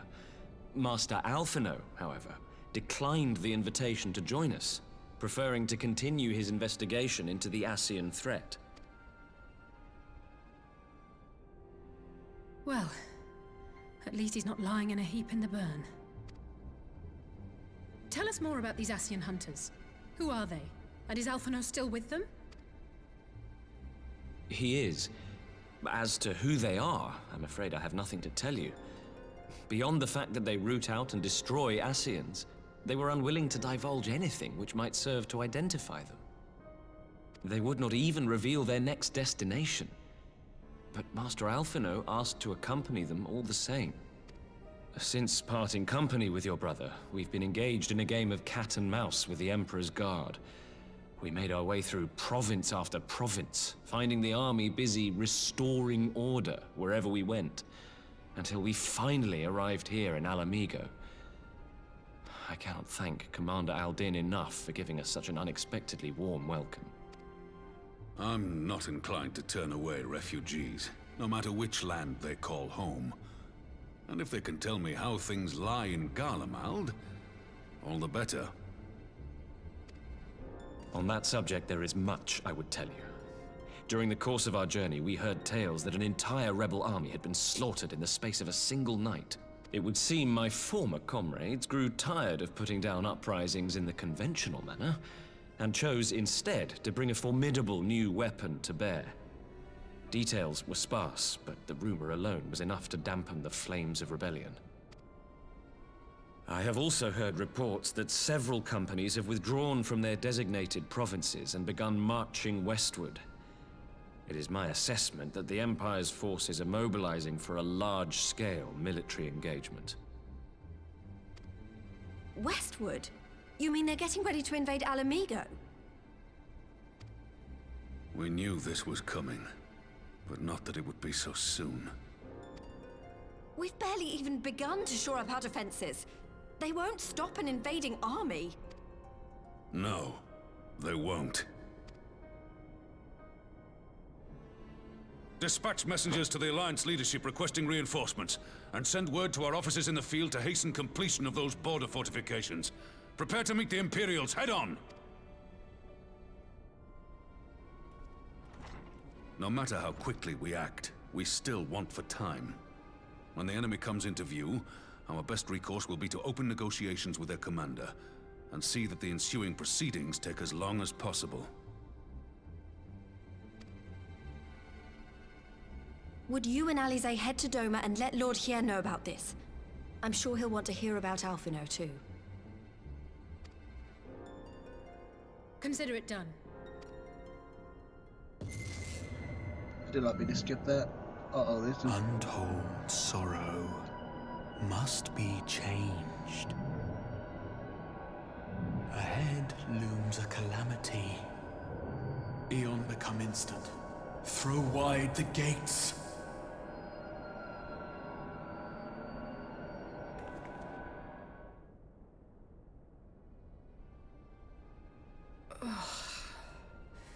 You heard it too.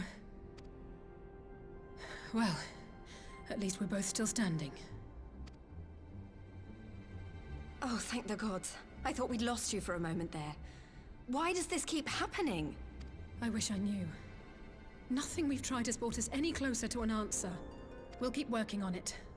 But first, we need to go and see Lord Hien.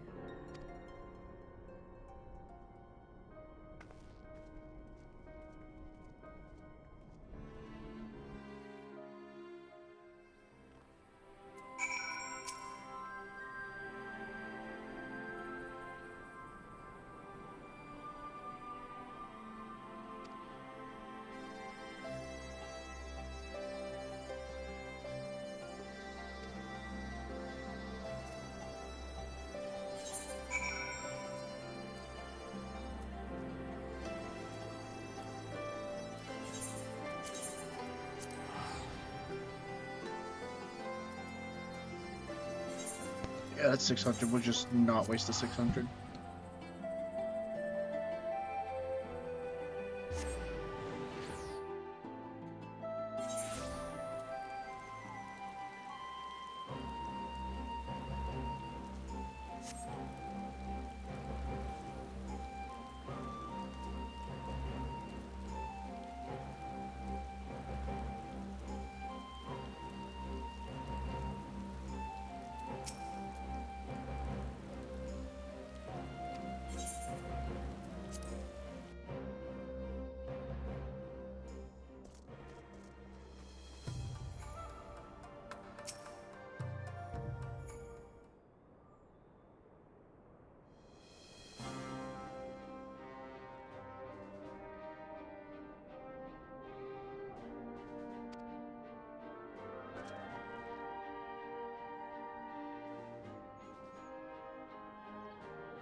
Just like Rodahoots, I too were AFK here for a few hours.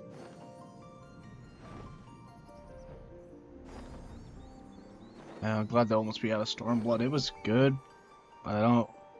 Right now, I think it's probably my least favorite. Not that that means anything bad. I want to make that clear.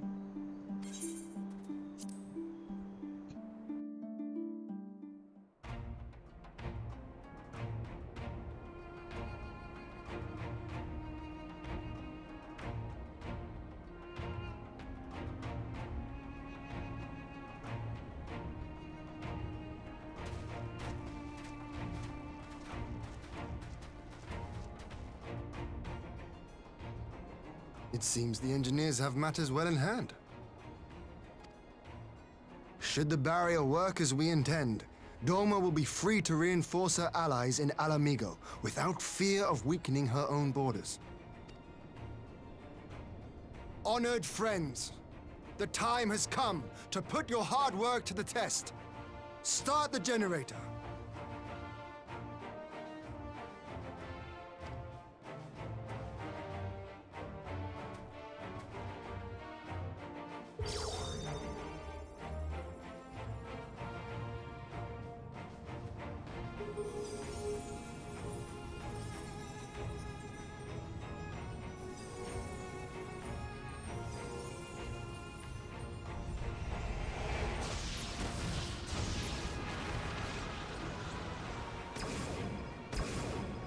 Node 1 is operational. Nodes 2 to 8 are reporting similar energy levels. The barrier is forming.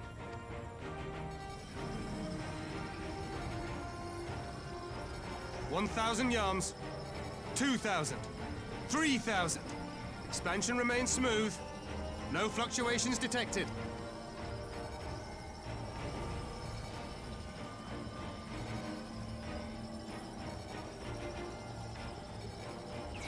4,000! 5,000! Target altitude reached. The barrier is holding steady at 5,000 yards. We've done it!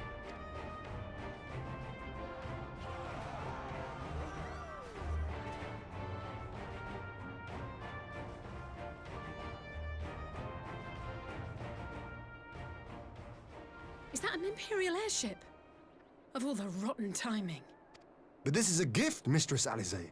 They can test our new wall for us.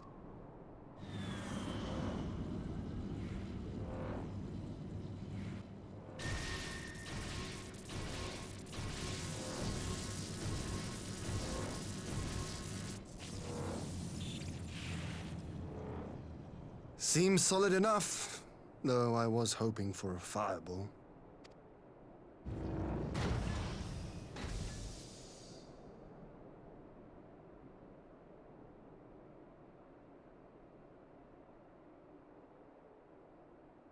Oh, it's our... Well, it's a good fit it did explode, huh?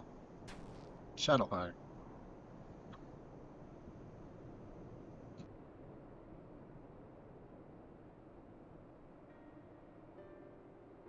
By the gods, it's Alphino. What are you? Let me go! He has my brother! Lower the barrier!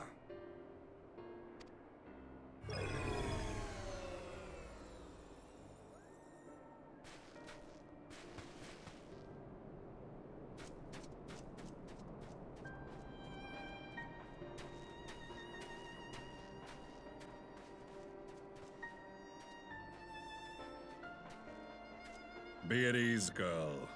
The lad is not dead, merely locked in slumber. No, not him too.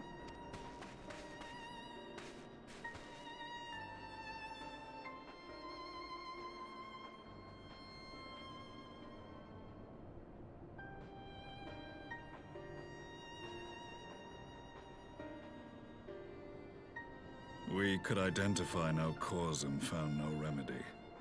Thus I sought to return him to Doma, and into the arms of Lord Hien himself, it would seem. It is a day for fated reunions. Would you not agree, adventurer? Or should I address you as the Warrior of Light?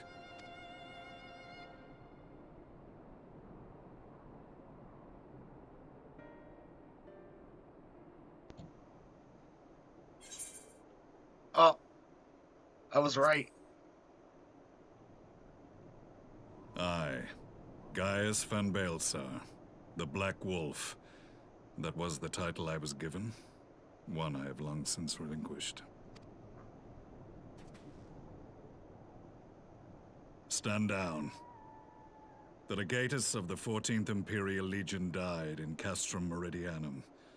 I am no more than Gaius Baelsar, a man without rank or allegiance.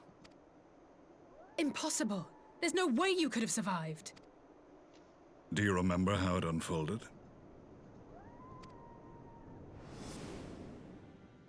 How I was deceived by La Habrea?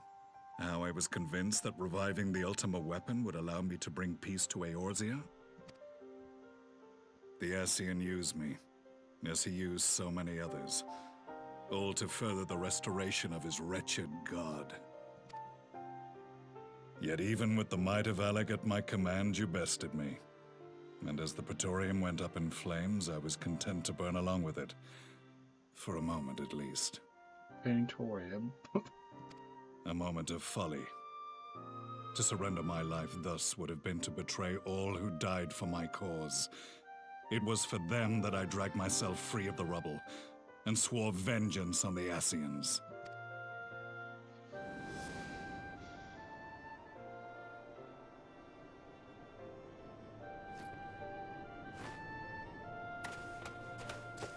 The Black Wolf has shed his pelt, never to return to Garlemald or her legions. I live now only to exact revenge. My principal quarry was to be La Habrea, whom I gather you have since ushered onto oblivion. But so many more remain. Long as their kind lurked in the shadows, laboring to sow chaos throughout our world, I would see each and every one dragged into the light and put to the sword. Are the Scions not of like mind? In this single respect, perhaps. Then I shall continue the partnership the boy began, and share what intelligence I have acquired. Among the Ascians, the Black-Masked Ilk are subordinate to those who wear red. This you already know.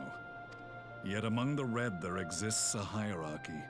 Those set adrift with the shards clearly stand below those still joined to the source.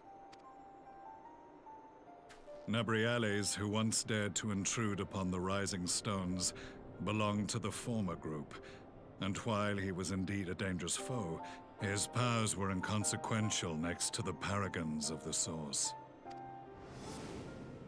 The first was La Habrea, who plagues us no more. There is also the white-robed Elidibus, and the elusive Emmet Selk, about whom little is known.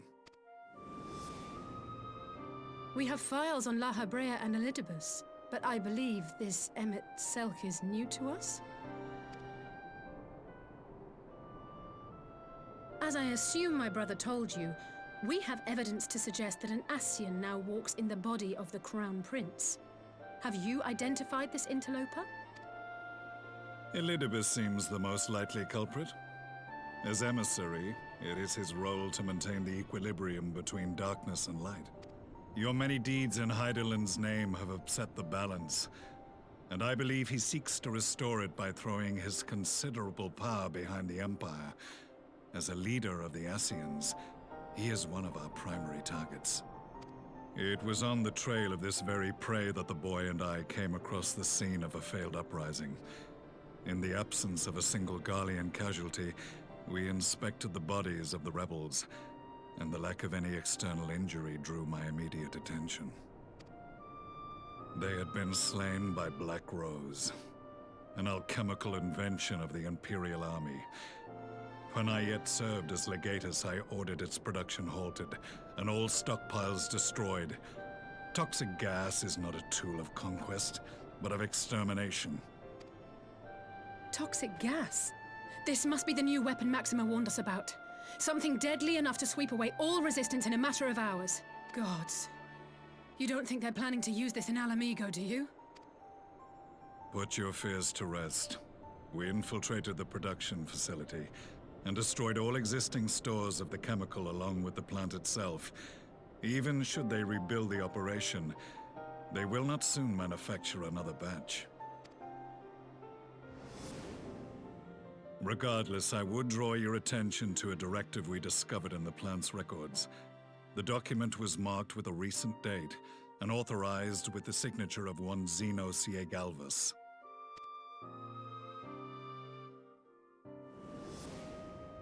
A dead man signing the death warrant for thousands. 'Tis bad comedy.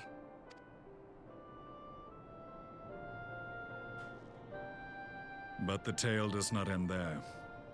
Within that same facility was a chamber filled with devices of elegant design. Cloning technology, we realized.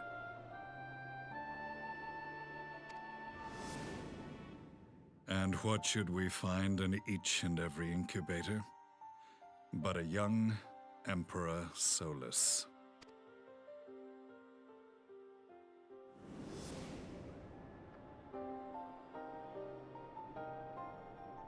All of which prompts the question, were the Ascians responsible for these abominations, or was it the will of the Emperor? I must know which hand guides the Empire. Though I have given up my rank, I am yet a son of Garlemald, and I will fight for the future of my homeland. It is time I return to the hunting of shadows. We should focus on our common foe. To reopen old quarrels now would serve no purpose. You saved my brother's life, so I'm willing to let sleeping dogs lie. But in truth, it's not my decision to make.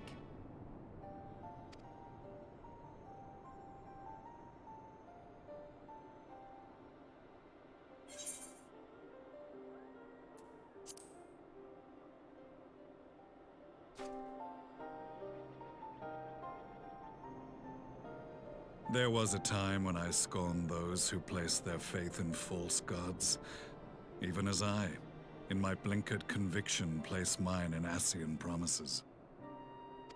Unlike yours, my strength of will and my restraint was found wanting. We shall meet again, warrior of light.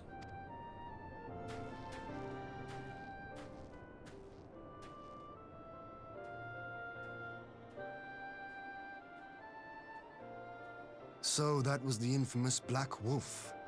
An unexpected ally, to say the least.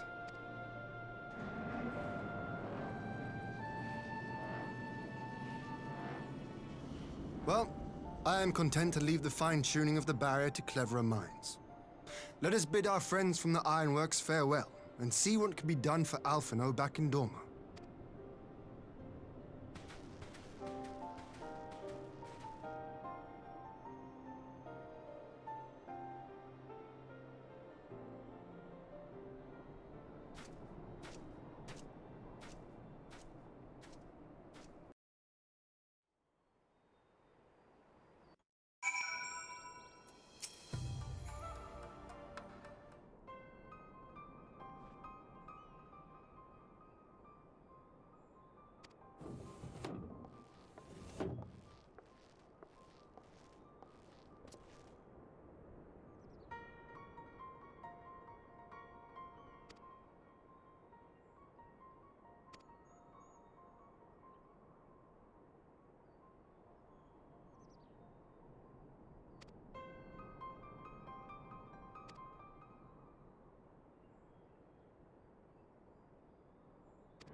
Our supplies of Black Rose have been ruined, but the new plant is already under construction. We should have the first batch ready in time for the offensive, Your Radiance.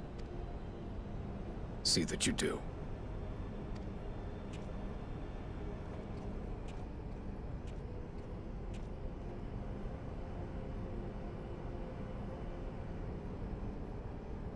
Ah, yes, the infamous Black Rose. If I recall correctly, Gaius did not much care for the invention.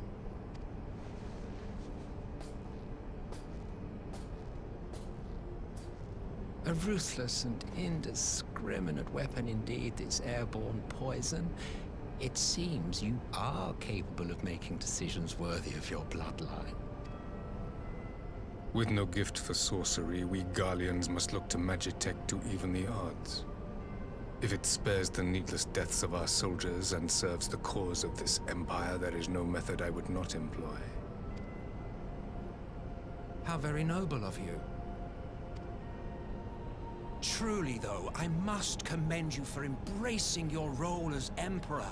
You play the part of the determined ruler well. Sometimes even I catch myself believing.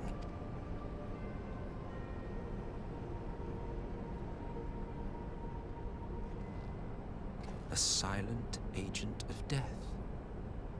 Now that I think on it, Black Rose may well possess the perfect aspect. Slowly but surely, the deluge of light has worked upon the ether here in the source, and the gas should be most susceptible to its influence. Well, I shall leave you to your own devices. Go forth and bloody the land with your grand and glorious war.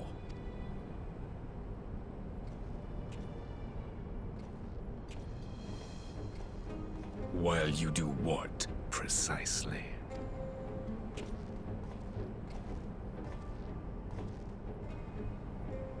Need you ask? I will be doing what all Ascians do. I am well aware that your kind exists only to usher in the next calamity. But you seem oblivious to the harm your singular agenda causes to the Empire. You cannot have forgotten the events which followed your mortal demise.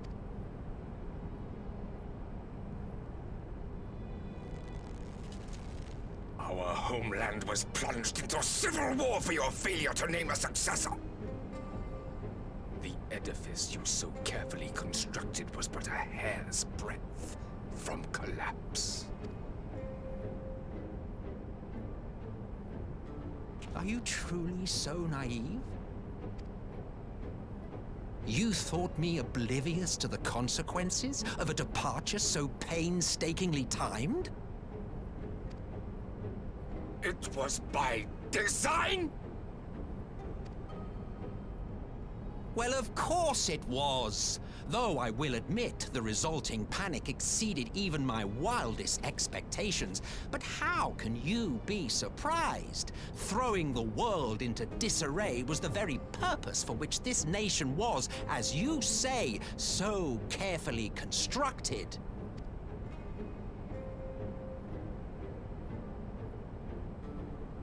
Now, if you have no further questions, I must be on my way. Since we may not meet again in this lifetime, it would be remiss of me not to offer a word or two of gratitude.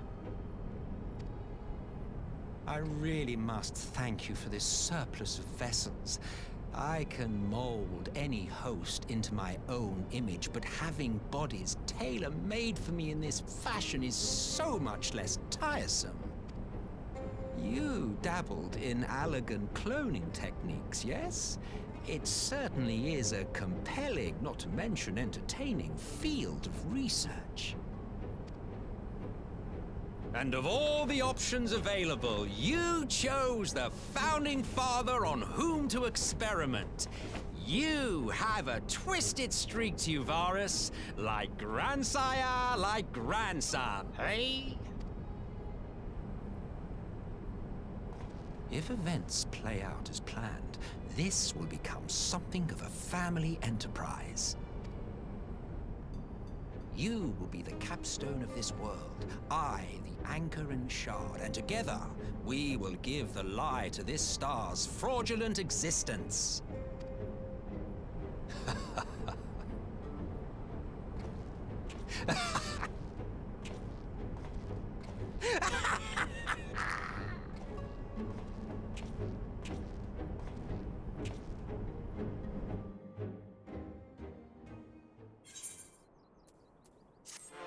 Imagine I just decline.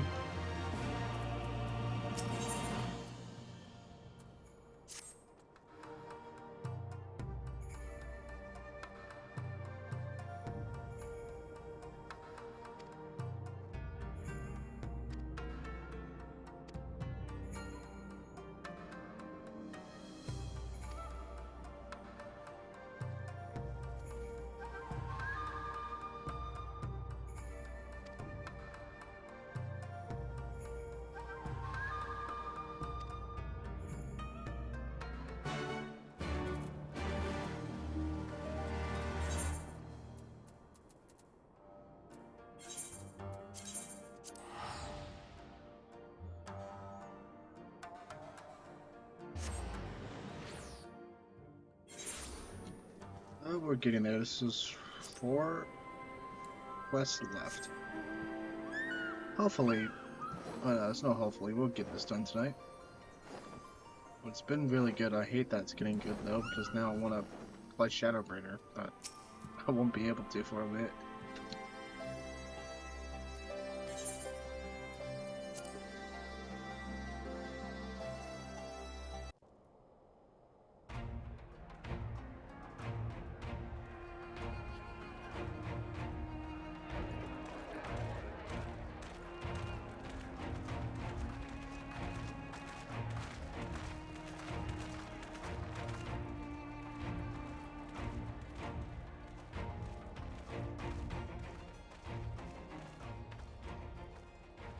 Welcome back, you two. Greetings, Lord Hien. Glad you could join us. Glad to be here. I would have come sooner, were our own defense is not in question, but I am pleased to report that our soldiers are assembling for deployment to Alamigo as we speak. We're grateful for your support.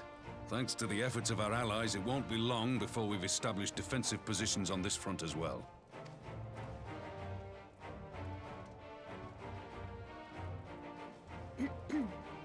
We have some good news too. Alphino has come back to us. As for the bad news,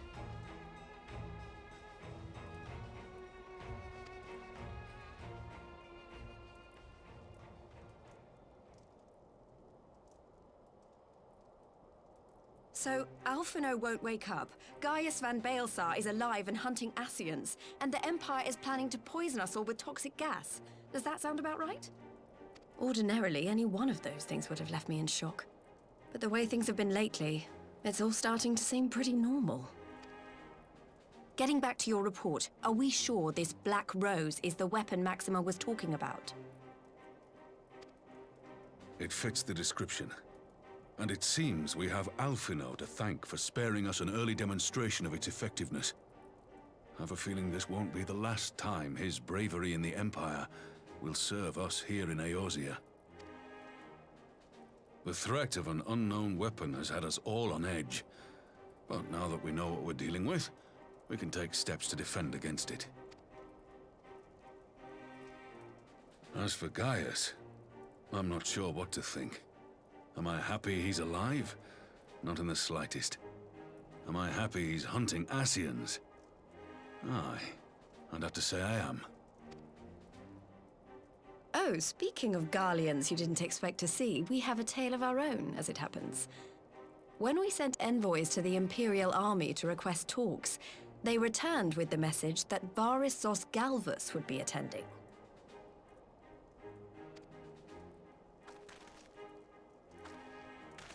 The Emperor himself? Well, Varus did sanction the Popularis peace mission.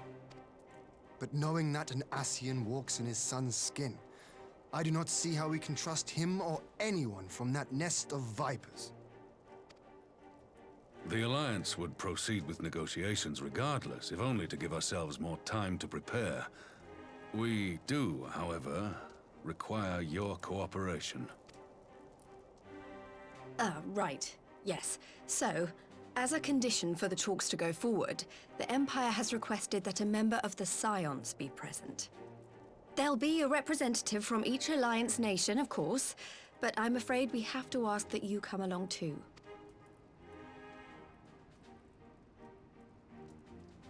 Gods, Lise, you know how much I hate politics. But then, what choice do I have? Alphino and the others aren't going to do it.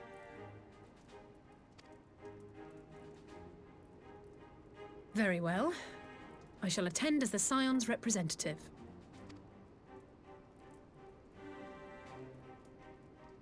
In case you're wondering why I didn't ask you, the Empire also requested the presence of Eorzea's champion.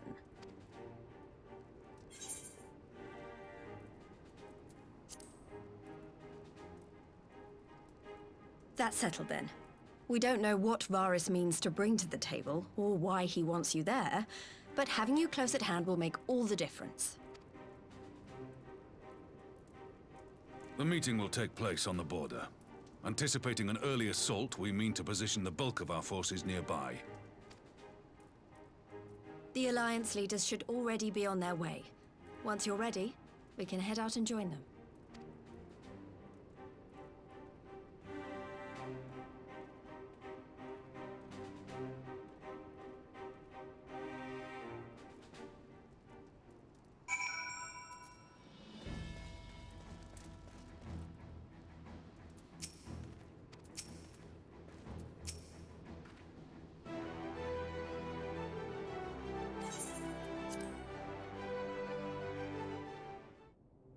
This is gonna be interesting. Let's get a screenshot ready.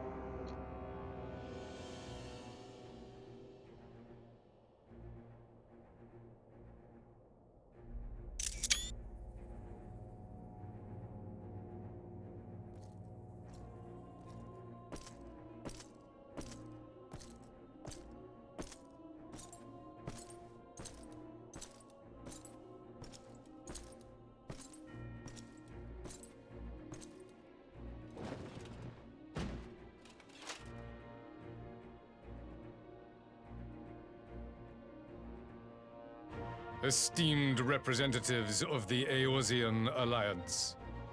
On behalf of the Garlean Empire, I thank you for inviting me here today. As this parley was convened at your request, I invite you to speak first. Very well, Your Radiance. I, Nanimo Ulnamo, 17th in the line of Ul, should be pleased to oblige you. As recent events in Alamigo and Doma have made plain, the subjugation and exploitation of neighboring nations is not a sustainable policy. Should this day end in war, you may very well defeat us, but you will never extinguish the people's desire for freedom. Though it may not be in our lifetime, there will be another revolution, another war, and the cycle will continue. Doma has entered into a concord with the nations of Eorzea, a partnership wherein we recognize one another as equals. Garlemald could be afforded similar treatment. You need only set aside your ambitions and join us in paving a path towards peace.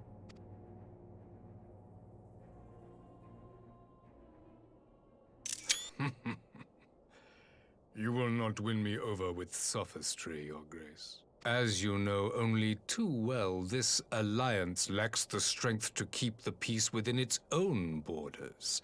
Even now, your struggles with the Beastmen continue unabated. Divided, you sow this fertile soil with the seeds of your differences and reap naught but discord and chaos for your trouble. Eorzea must be united under one leader, one purpose. I would offer you both and bring an end to your strife. With all due respect, Your Radiance, The only thing that you offered the people of Alamigo was fear and hopelessness. The citizens of Dorma can also attest to the meager arms of imperial rule. There is no purpose to be found in a life of oppression, each day more uncertain than the last. Our people are willing to die for their freedom. A great many already have, and countless more will, if we don't put an end to this madness here and now.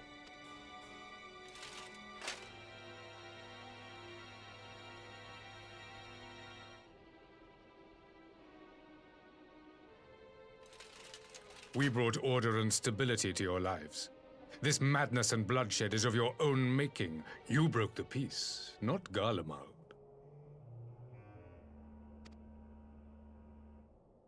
Peace. Order. You kill our peoples, despoil our lands, take everything that is ours. And what? You expect us to lick the boot that grinds our faces into the dirt?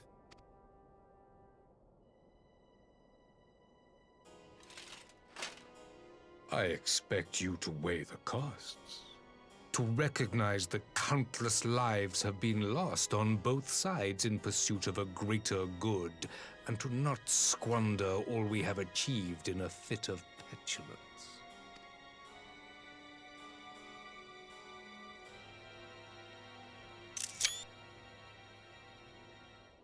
Your Radiance.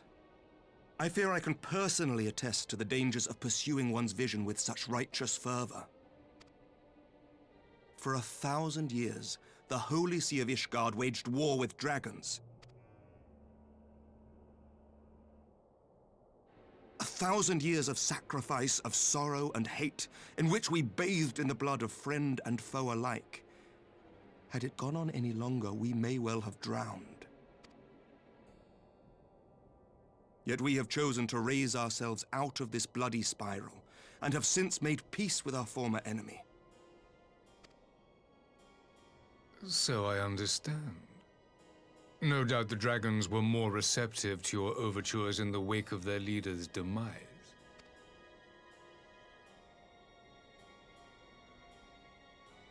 You speak of peace, yet use war to achieve it. Your father would not have bothered to obscure his intent with honeyed words. He understood that strength is all that matters in the end.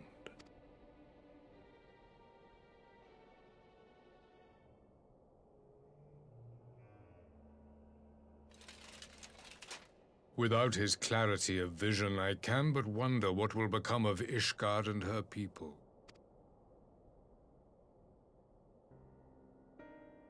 There was a time when Garlemald, too, lacked a leader of conviction. Weak and unable to wield magic, we were at the mercy of the strong, from whom we sought refuge in the bitter cold of the north. Were it not for the discovery of ceruleum and the subsequent development of magitech, we might never have gained the power to take back that which was rightfully ours.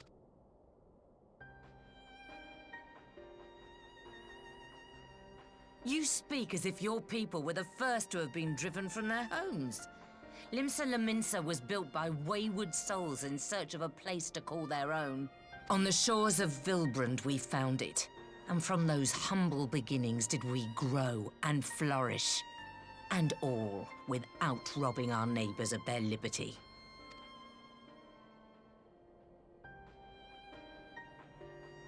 So saith the pirate. Am I to believe that you simply asked the kobolds to yield up their lands and that they were happy to oblige you? That you did not drive them out like rats in the hold of one of the many ships seized by your privateers?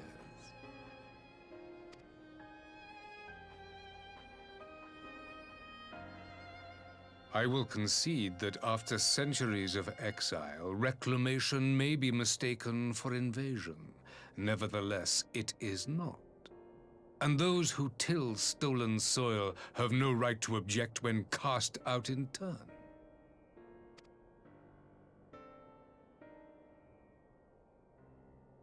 Your uncompromising nature rivals that of the Ixal. They too lament circumstances which they themselves perpetuate. Were they but to embrace peace, we would welcome them with open arms. Indeed, some few have done just that, and now receive of the 12's Wood's bounty. Would that your people might learn from their example.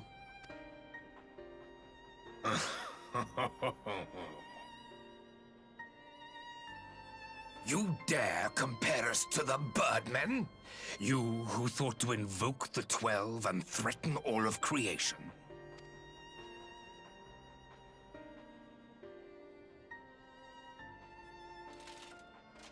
I came here in the hope of finding some speck of common ground, but I see now these discussions will accomplish nothing. Despite what you people may believe, I am not wont to choose the sword over the olive branch. 'Tis but a pity men are loath to accept one without first being shown the other.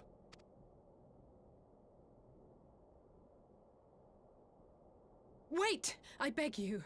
This meeting was supposed to be a chance to find a way forward together, not to bemoan the missteps which brought us here. Please. If you truly consider violence a last resort, there must be a way we can come to an agreement.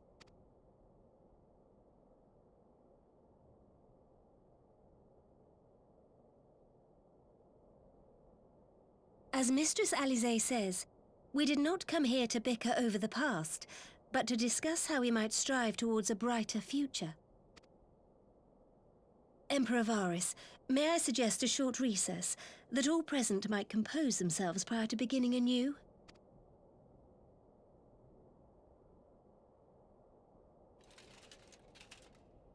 Very well.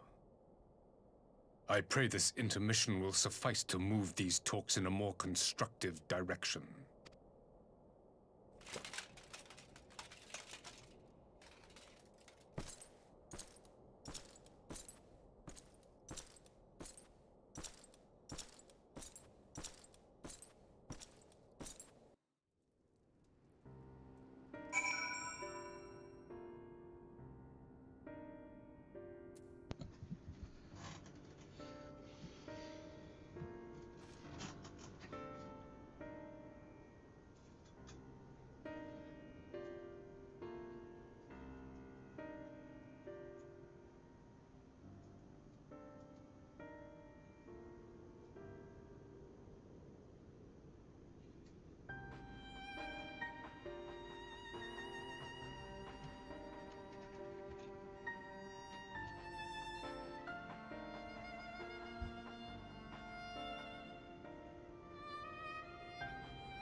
I muted that mic, but anyways, yeah, check.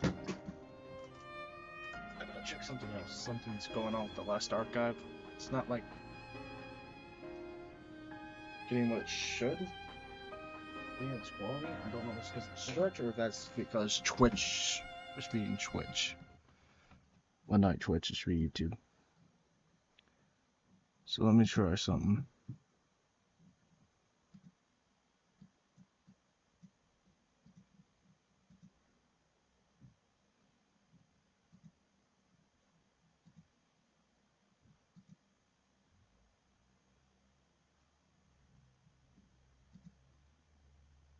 Okay, yeah, it's still taking longer than expected. Okay, my phone was just giving me a chance to choose the quality. Alright, let's continue then.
Now then, who would have the floor?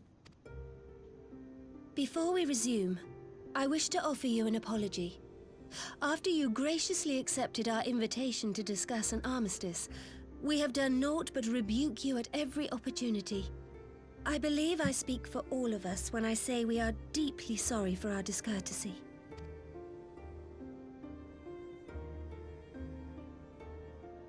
I'll admit your familiarity with our affairs surprised me, and served to remind me how little I know of yours. I think all here can understand the desire to reclaim one's homeland. But why expand further? That is my question. If I may, the answer can be found in the Imperial doctrine they took great pains to impart to my people. Recognizing the threat icons pose to the world, Solus Zos Galvus decreed that they were to be eradicated. To this end, he began a campaign to unite all lands under the Garlean banner. Or so we were taught. Yet the Emperor only reached the burn, the barren said to have been laid waste by icons, after conquering all the lands that lay between. What is more, I am quite certain the practice of summoning was not nearly so widespread in the days before the Empire's founding. When you put it like that, it all starts to sound like an excuse, doesn't it? But to distract from what? Why are you really waging this war?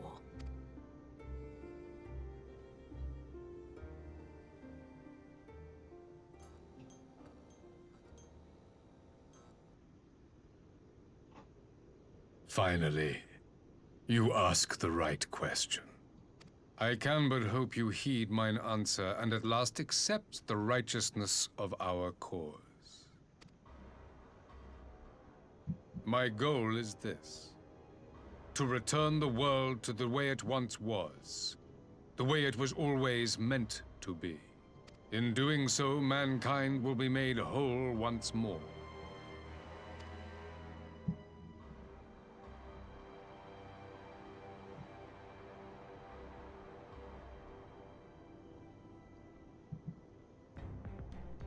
No longer will we suffer from the dissension born of our differences. There will be but one race, a perfect race, as we were when time began. What in Rhalgr's name are you talking about? I am talking about the origins of this star, of the source and its 13 reflections. At the instant of the great sundering, 'twas not only the world that was shattered, but mankind itself. Thus were we divided into myriad races, each with its own unique imperfections. That is why man looks upon his neighbor and feels fear and hatred, why he wages war, why he kills his brother.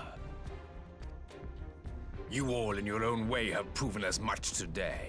The peace you seek is but a fleeting solution to a fundamental problem.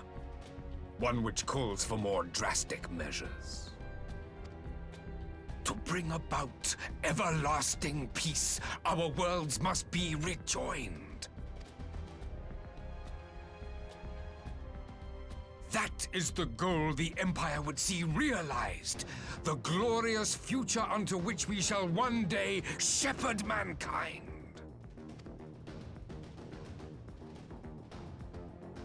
A rejoining of worlds. I have heard this tale of the Source and its reflections before. Are these not the self-same desires as the Ascians? Emperor Varys! Do not trust in their words. They will lead you to your doom. My father thought to use them, but in the end he succumbed to their temptations. He embraced summoning like so many other pawns before him. Do not tell us you mean to do the same.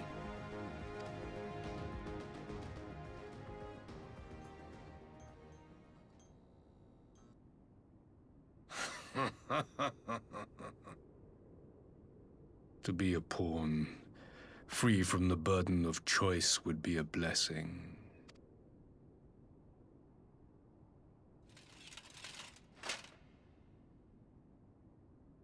But I forswore that privilege the day I learned that the Garlean Empire was built by the hand of an Ascian.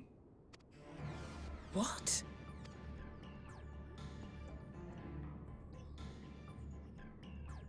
Yes. My grandsire, the former Emperor, is of their number.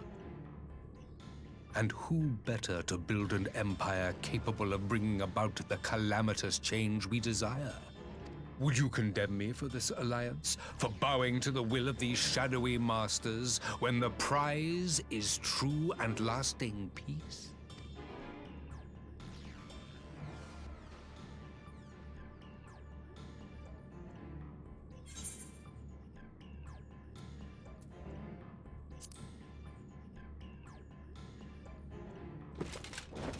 I come not to conquer, but to liberate. To free man from the prison of divergence. Imagine a world united. One perfect race beneath a single standard. An army before whose might these servants of darkness and light would fly as leaves in a storm, never again to meddle in man's affairs. We would be the masters of our own fate. I bid you join me, not as subjects of Garlemald, but of a new nation. And together we shall win freedom for ourselves and generations yet unborn. You want to trigger another half-dozen calamities? You can't be serious! Have you forgotten how many died? There will be no one left. Do you truly imagine we would aid you in your bloodletting? It is unthinkable, unconscionable.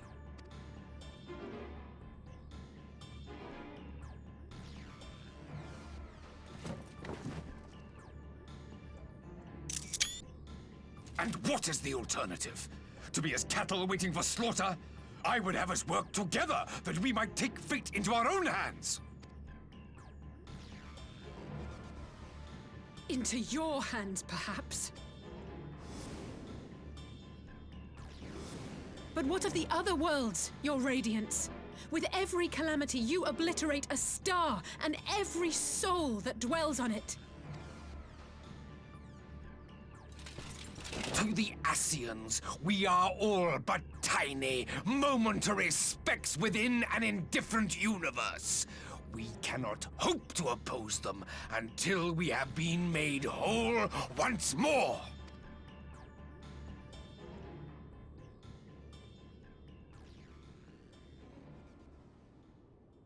Are these truly the words of Garlemald's ruler?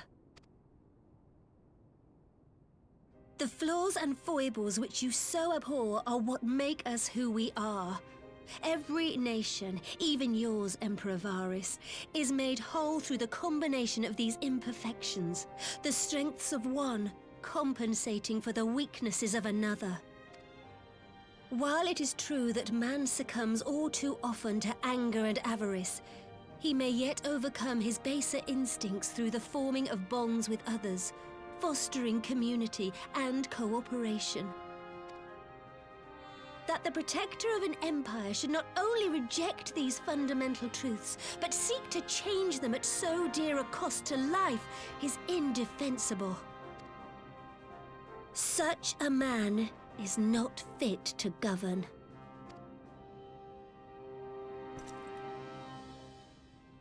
And you, warrior of light, would you refuse me as well?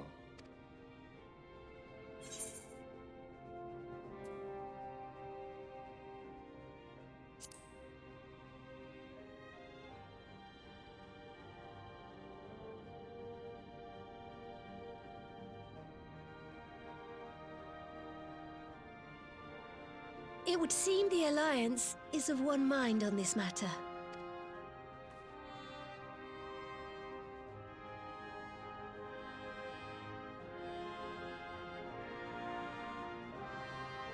You Eorzeans never cease to disappoint me. Though I suppose I have only myself to blame for expecting more from savages. This discussion is at an end. I bid you make ready for our next meeting. It will not be at the negotiating table.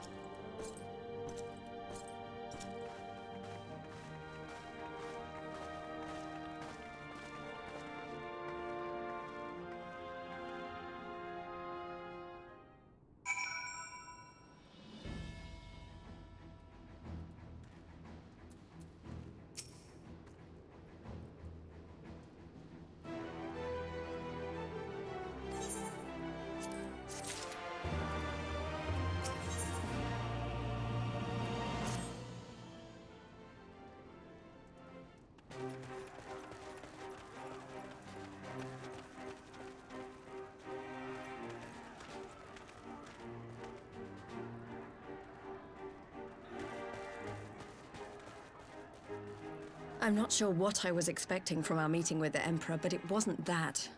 Still, at least we know now what he's really after.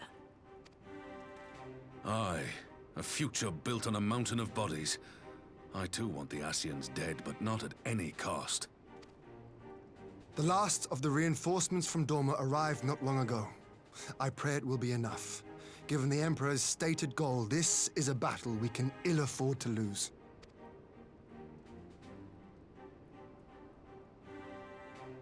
If the Garleans come in force, we may not have much say in the matter, even with our combined strength. We knew from the first that the odds would be against us. But if there is even the slightest chance of victory, we must do everything in our power to seize it.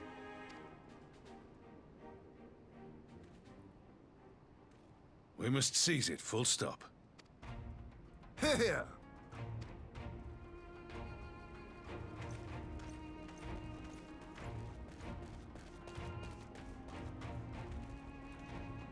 The two of you are to join an irregular unit and support the main host. I won't bother asking if you're minded to fight. After coming this far, how could I not? And for once, there's no one around to countermand me. Not that they would. Not even my brother. But we all know who really make the difference. Ready to frighten some Garleans? I wouldn't want to be on their side. Might I ask you to accompany the Dorman contingent? They are strangers here, and your presence would do much to raise their spirits.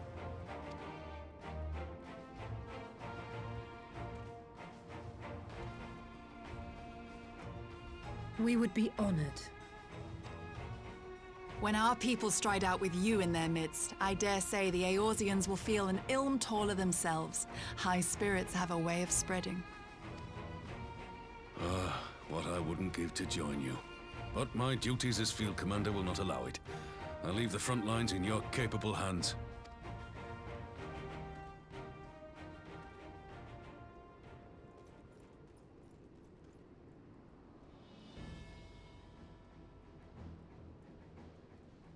Comrades, ready your arms.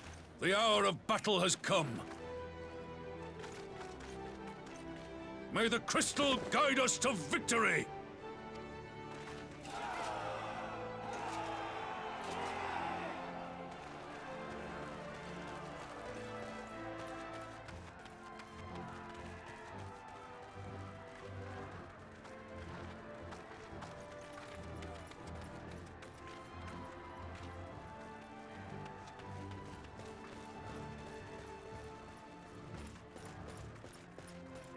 Since the others couldn't be here, we'll have to fight twice as hard.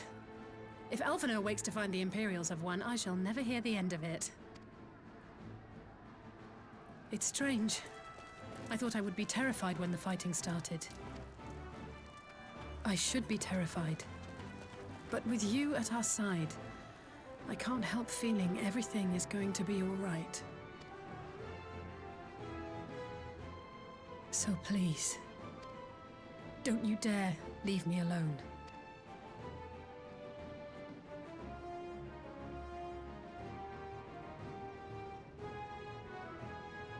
No matter what happens, we have to survive together.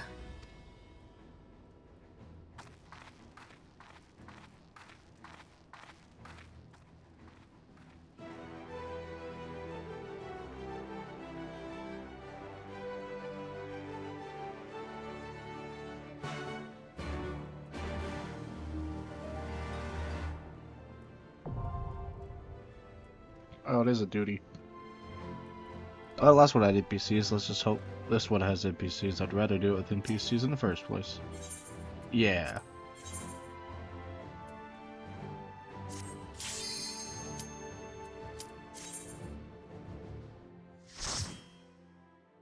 Oh, I was wrong. That wasn't ever going to be a dungeon. That's alright.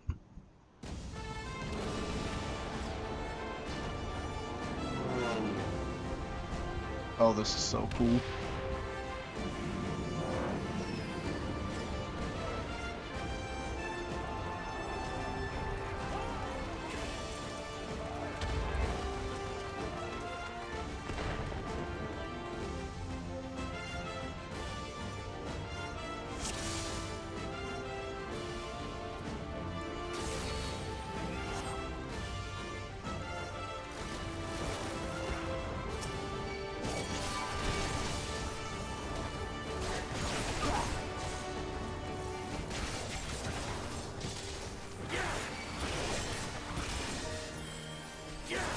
Enough!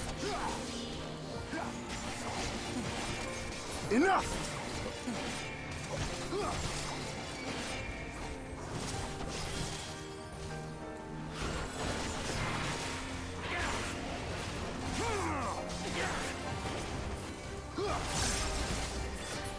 Out of my way!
Out of my way!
You shall fall soon enough.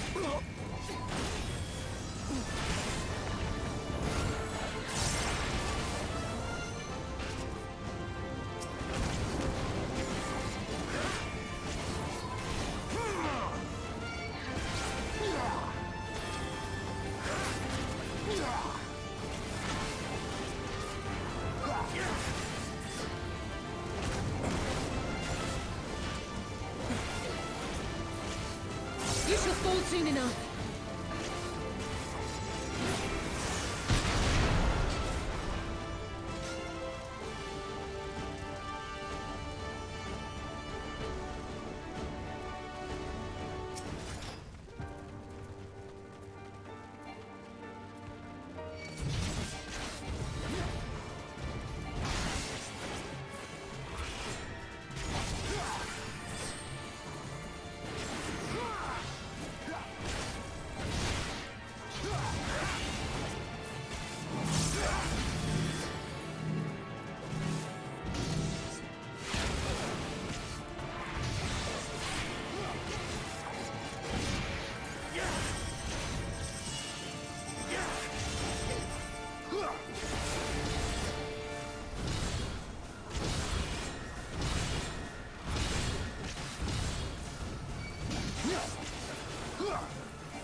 Out of my way!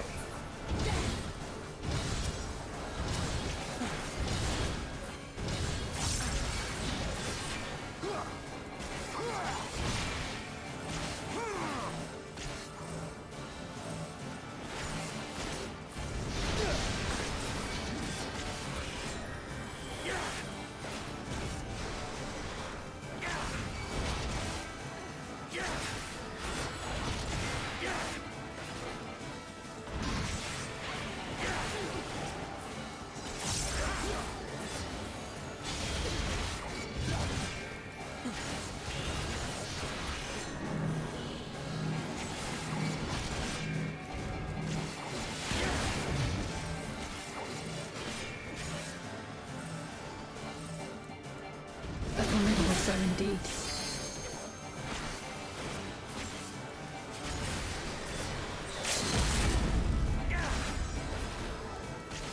Let us be about it!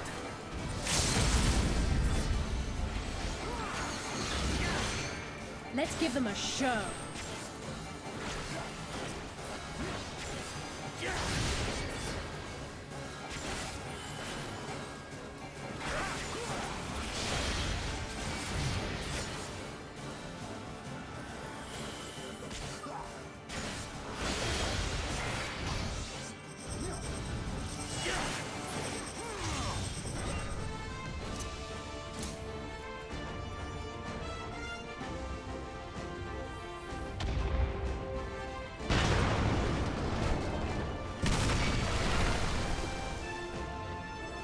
I forgot the chest. I doubt they're worth anything, but might as well.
I think kind of reminds you of the spider tank from Mandalorian Season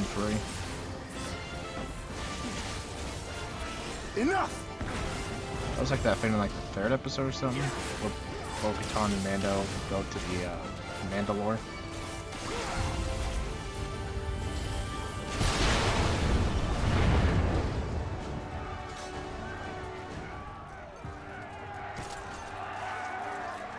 I shan't hold back!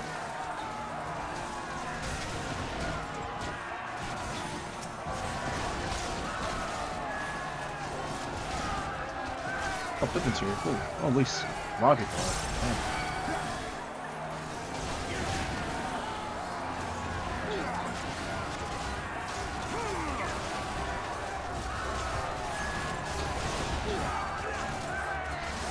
Yeah. Enough!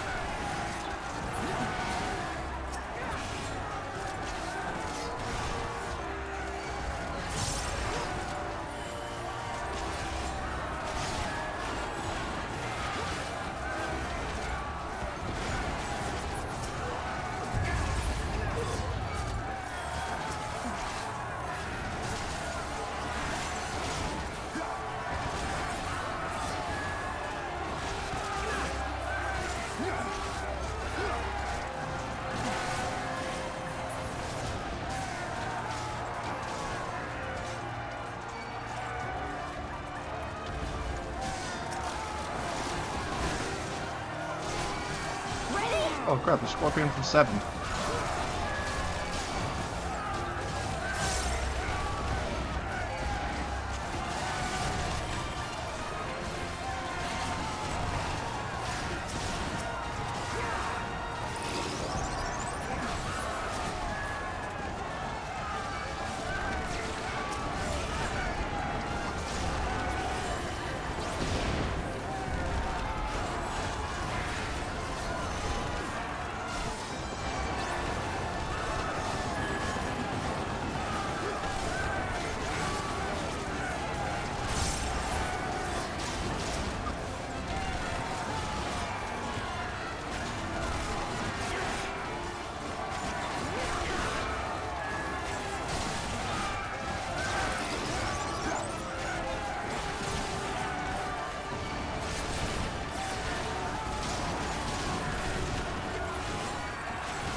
Enough!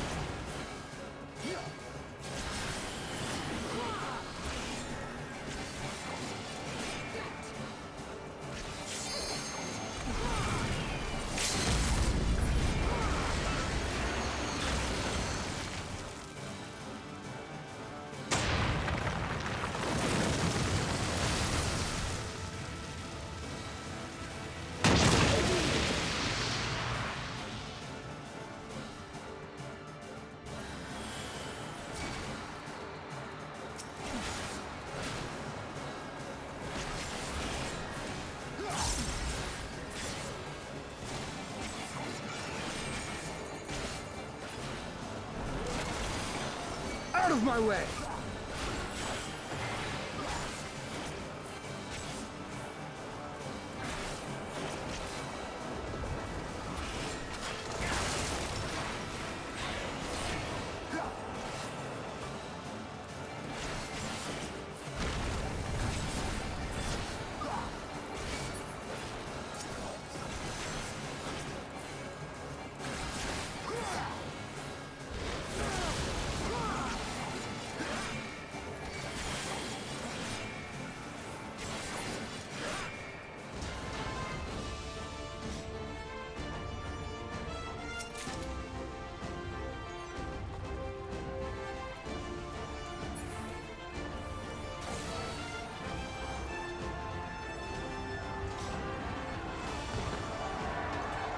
I like how all the NPCs are in this dungeon.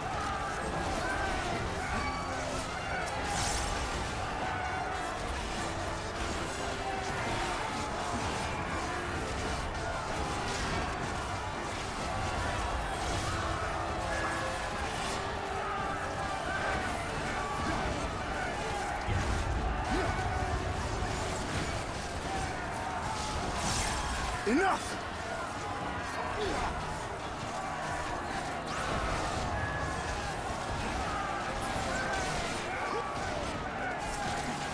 Enough!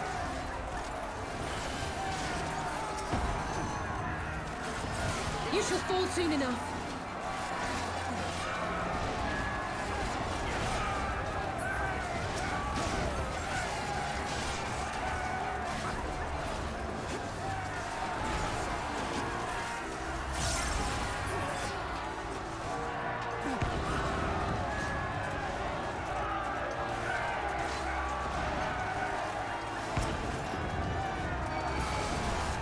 This knight does not yield!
Enough!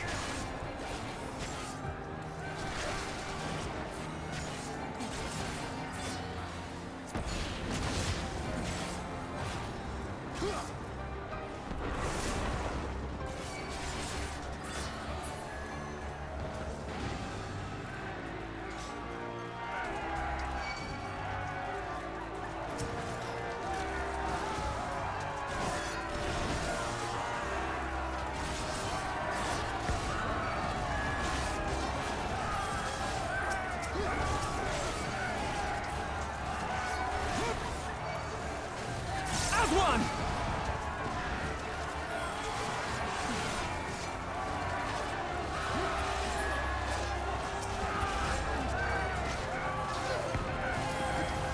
You shall fall soon enough.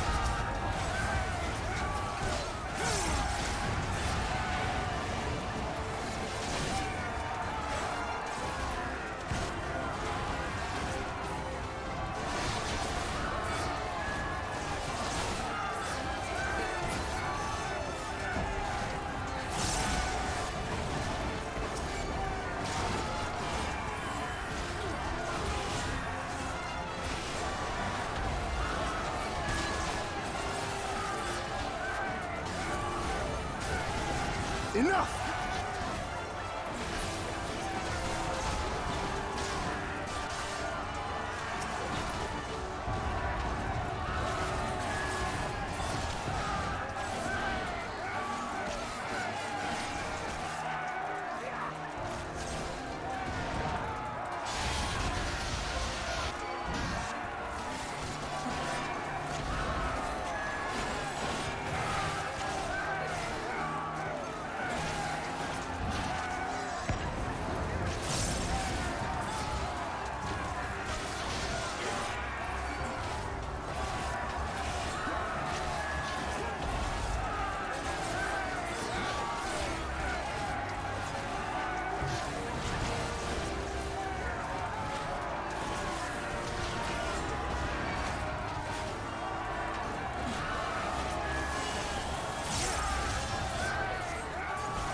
Out of my way!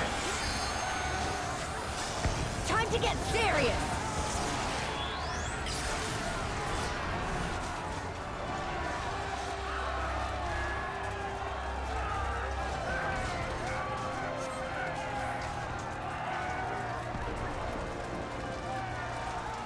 For first one through, this dungeon's really cool. I really love it.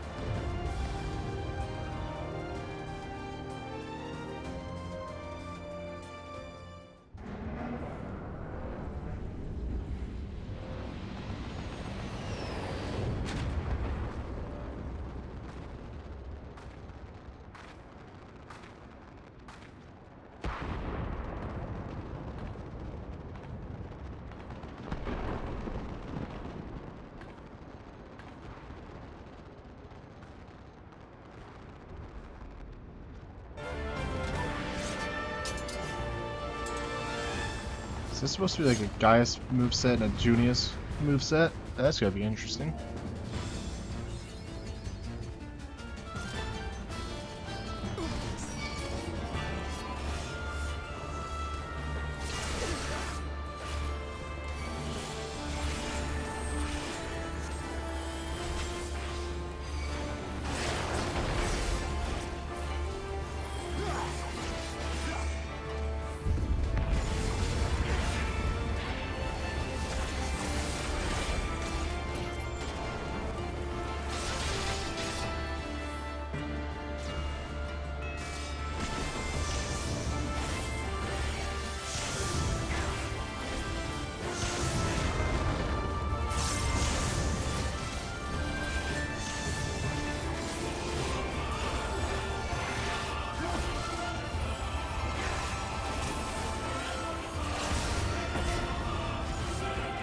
It's all over now!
You shall fall soon enough.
That was a good dungeon.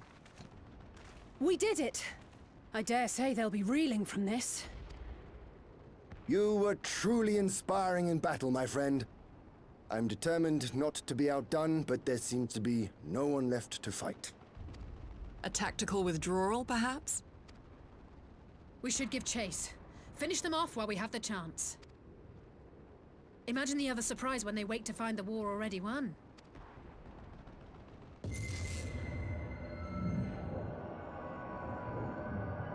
The light will expunge all life. Only you can forestall the calamity. Throw wide the gates. No! No! No! Not like...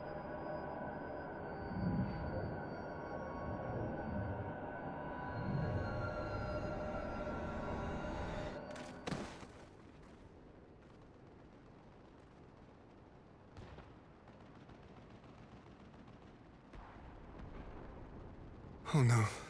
Don't tell me. Are you all right?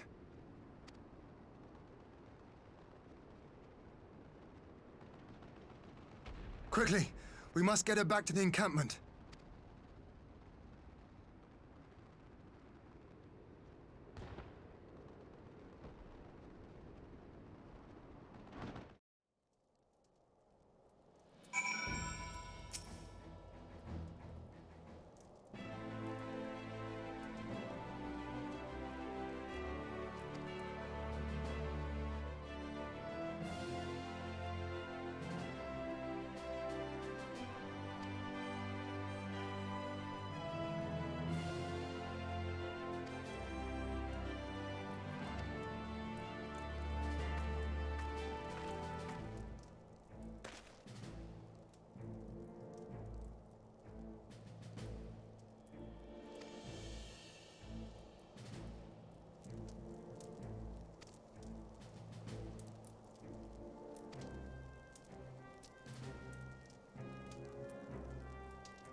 Oh, heck nah. Xenos is taking up the battlefield, dude.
If it takes me to Resident Stones, I'm gonna see if I can get it back there.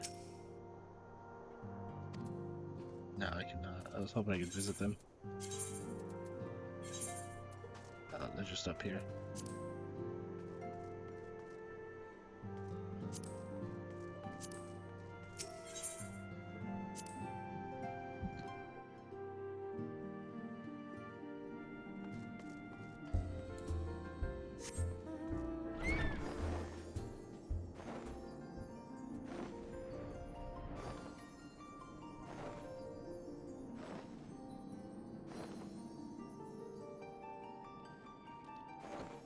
I had a feeling it was Sid.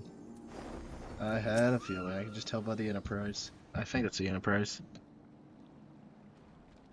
It looks a lot different. Yeah, it's the Enterprise. I see Sid on it.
Right, see, in Repress Excelsior.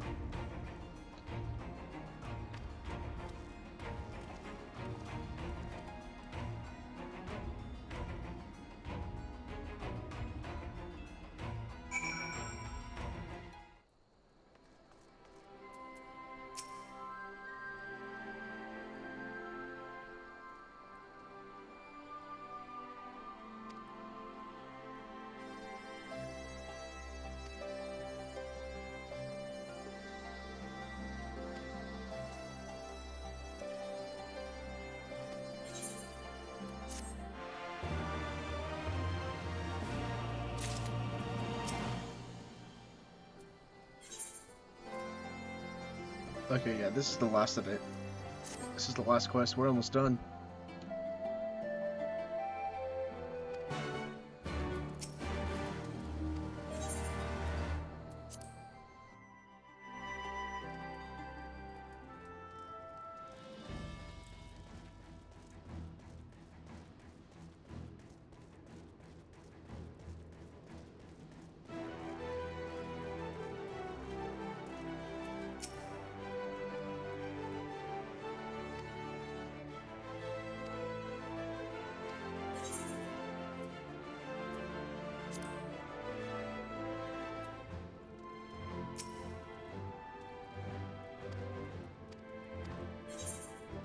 Yeah, we're gonna take another bathroom break real quick.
Alright, let's finish this up, shall we? There have been several skirmishes along the border, but as yet neither side has delivered a decisive blow. We had long assumed that the Garleans would overwhelm us in a straight fight, but we seem to be gaining ground, albeit slowly. As to why that might be, the most likely explanation is that they have yet to commit all their forces. Still, we're winning, and our latest intelligence suggests the Emperor has retreated back to Garlemald. In light of this, we're considering launching an offensive with the aim of pushing the front line forward and giving ourselves some room to breathe. Commander! The Imperials! They've broken through our defenses to the east! What? Our scouts say their forces are being led by Lord Xenos. Lord Hian and Commander Hext have taken their troops to provide support, but we don't know how long they can hold out. So, they've been biding their time, waiting for his arrival, have they? Very well. Send word to our allies, requesting reinforcements for the front line.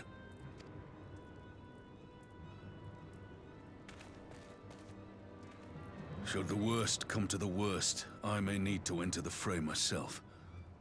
But what of you? Do you still have the strength to fight?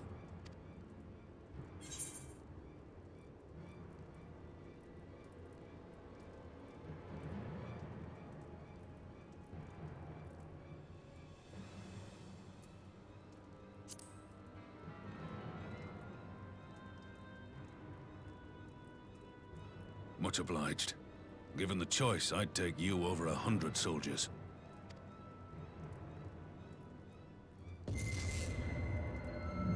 Why won't they open?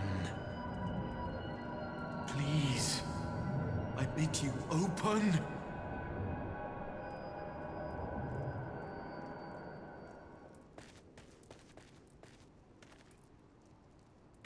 What's wrong?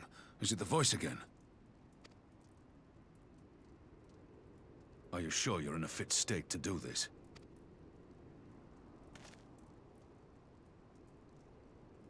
May Ralga grant us strength. Give 'em hell, lad. I, for my part, will defend this place to my dying breath.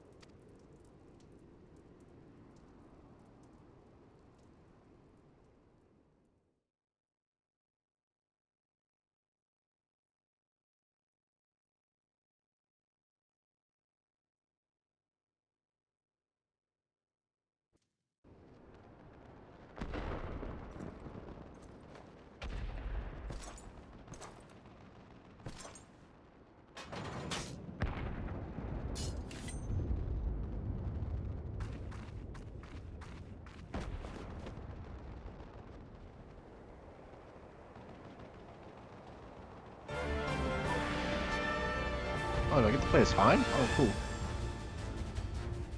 I didn't expect to play as Hein at all.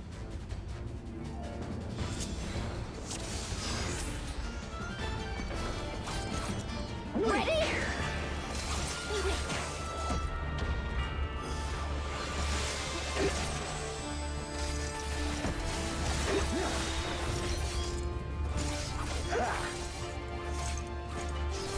Yeah.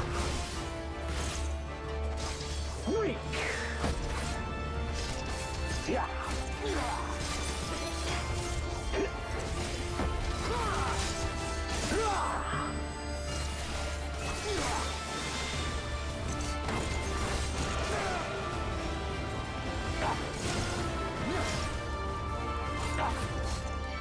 This one's for you, Ida.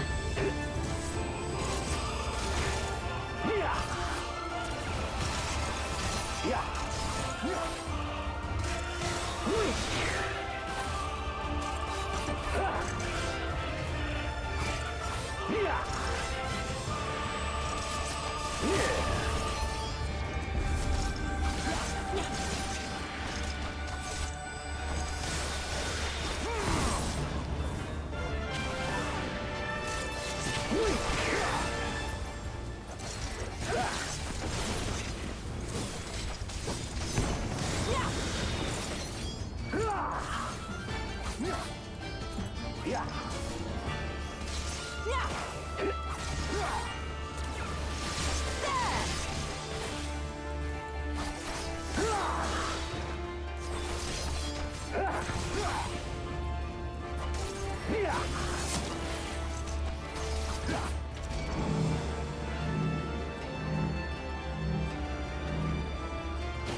Here it comes!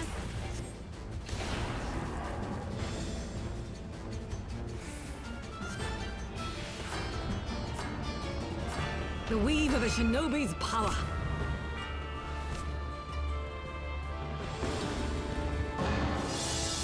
The art of my forebears.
That was cool.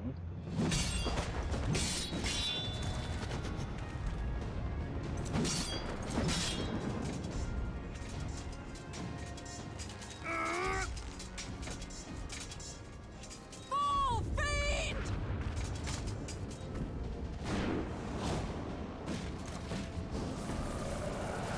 Ah! You get it!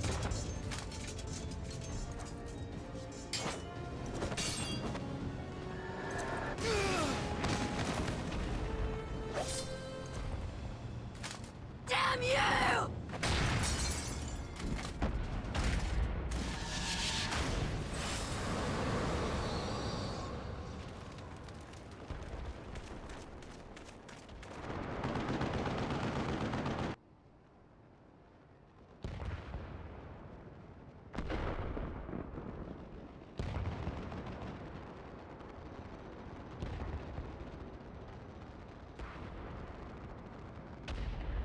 Magic. With a Garlean body. That's hardly fair.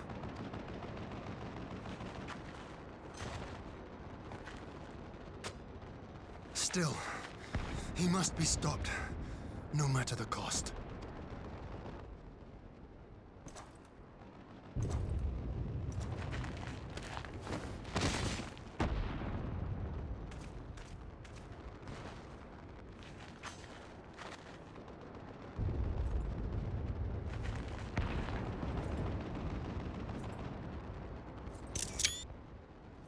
Ah, bringer of light. It has been too long.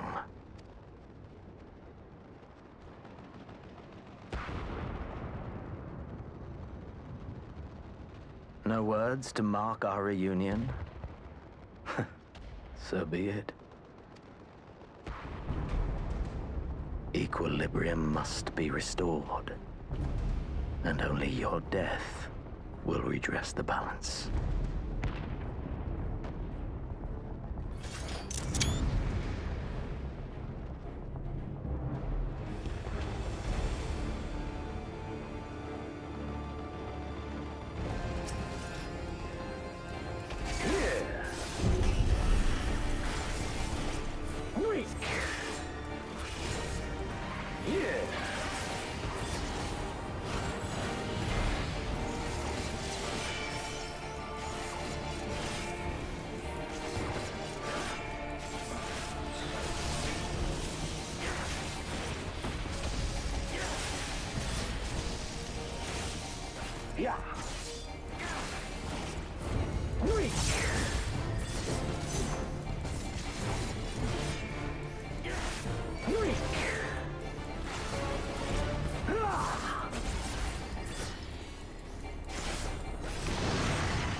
Weak.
Weak.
Your mother chose her champion well. Yet, for all your strength, you will still fail. Ah!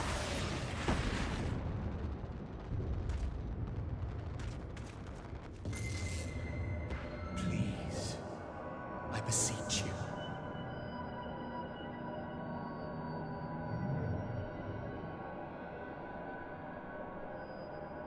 Ah, someone calls to you. Too late, alas.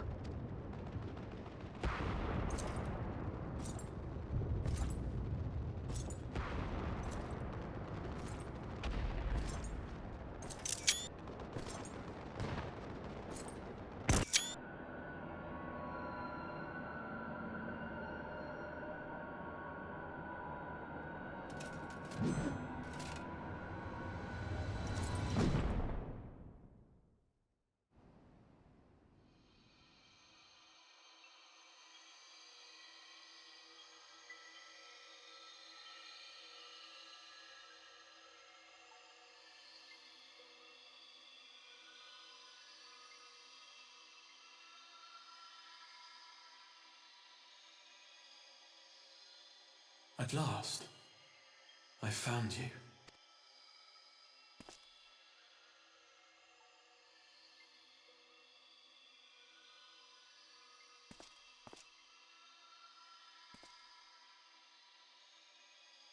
Please, there's no cause for alarm.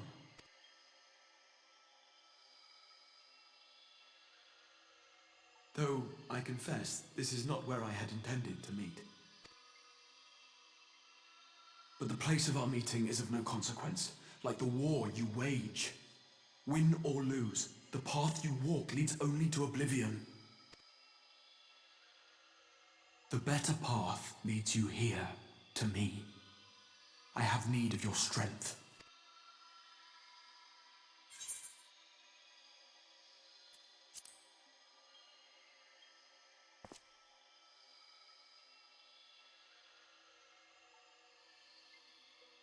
The battle is over, the danger past, but your work is not yet done. Go to the Crystal Tower. I have left something for you near its base.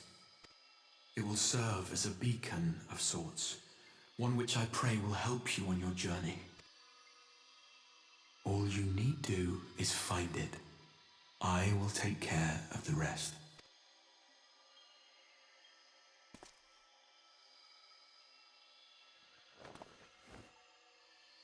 Soon, we will throw wide the gates, and the path to the first will be yours to walk at last.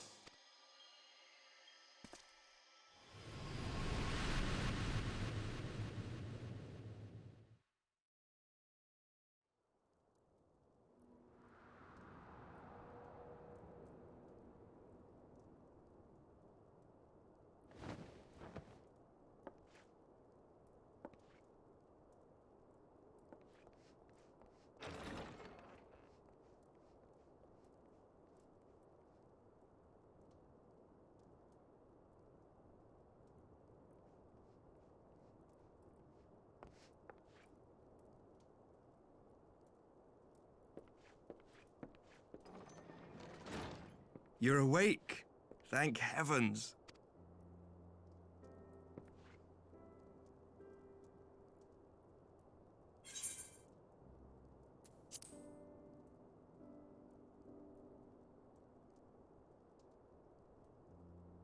I see you recall that much, at least.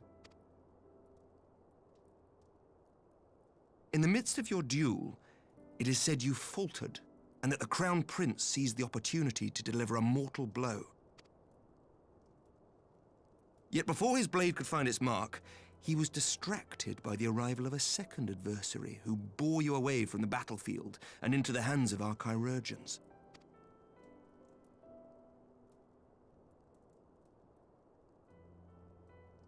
Lest you wonder, he left before you awoke. As is his wont.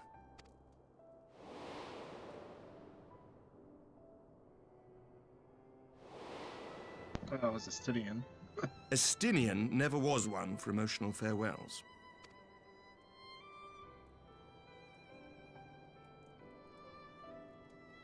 Though Xenos bested all before him, the battle clearly took its toll, for he retreated shortly after your rescue. Seeing this, the remaining Imperial forces decided discretion was the better part of valor and pulled back, allowing us to re-establish our position. We have since received word of renewed unrest in the provinces, doubtless inspired by the efforts of the Eorzean Alliance and our Far Eastern allies. Nor does the good news end there. We have also come into possession of intelligence suggesting unrest within the Imperial Court. This would certainly explain why both the Emperor and Lord Xenos appear to have abandoned the fight. A long-awaited ray of hope in these dark times.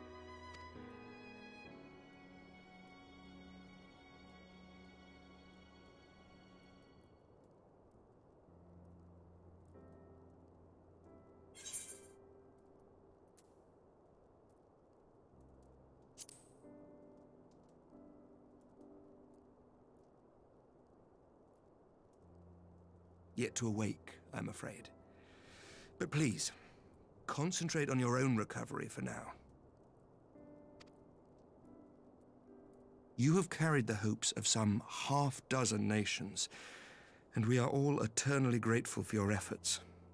But no one is without their limits, not even you. Leave this fight to us, my friend. You have earned your rest. But before I forget, I was asked to deliver a message as soon as you awoke. A reminder that you are not alone, though many of your allies have fallen.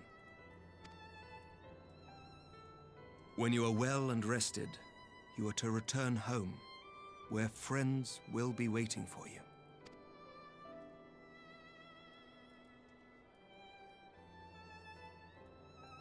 Now, if you will excuse me, I must return to the front.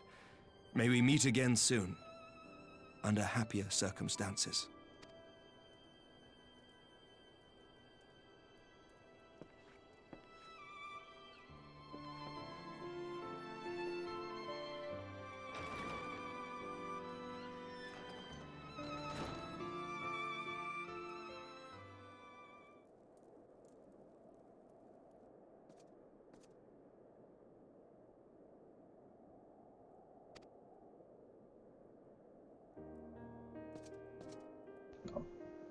Going for temps. That's cool.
I rushed back as soon as I could. I swear, my heart nearly stopped when I heard you'd collapsed like the others. What in heaven's name is going on?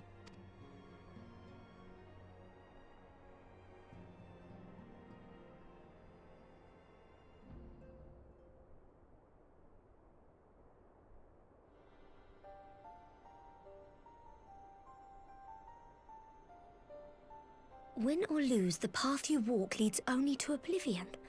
Oh, well, that's helpful. And what else did he say? The better path leads to him?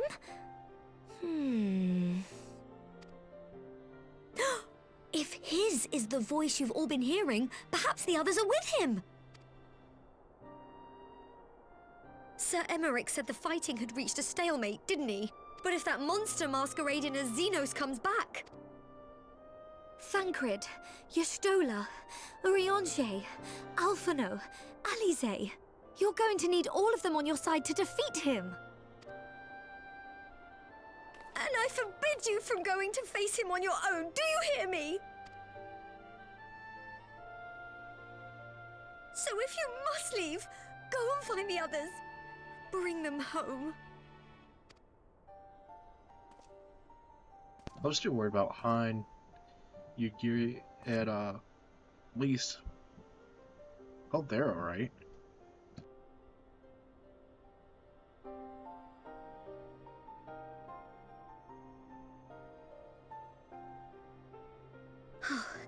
As for where to start, you said the stranger had left a beacon for you at the Crystal Tower, right? But how are you to find it, now that the tower has been sealed shut?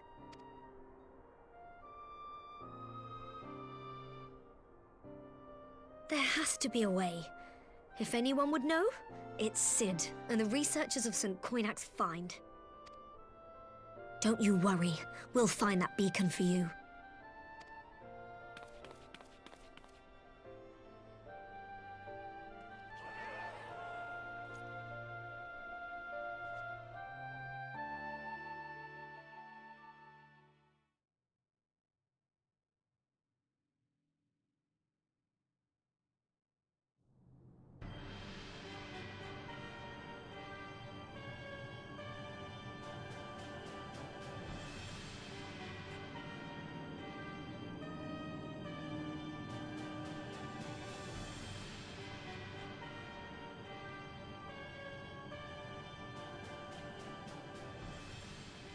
I pray you have good reason for abandoning the front.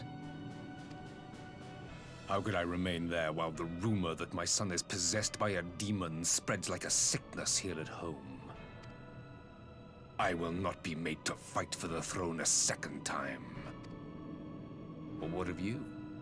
Did you not tell me you would destroy Eorzea's champion with the ease that one might swat a fly? A minor setback. He will not escape me again. Where is your grandsire? I would have words with him. How should I know? Do you hide from each other's sight as well? I imagine he's doing what all Ascians do. He must have found a way to take advantage of this turmoil. Men are not pawns to be played with, Ascian. You underestimate us at your peril. This war will not be decided by you and yours. Man must choose his own fate, and I, for my part, will do all within my power to see Garlemald emerge victorious.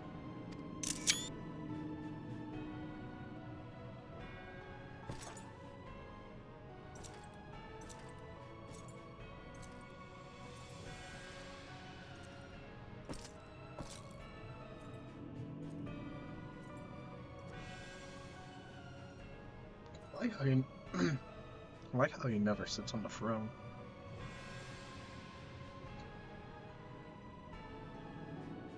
Pray forgive the intrusion, Your Radiance, but the requested preparations are now complete. We stand ready to begin production of Black Rose upon your order.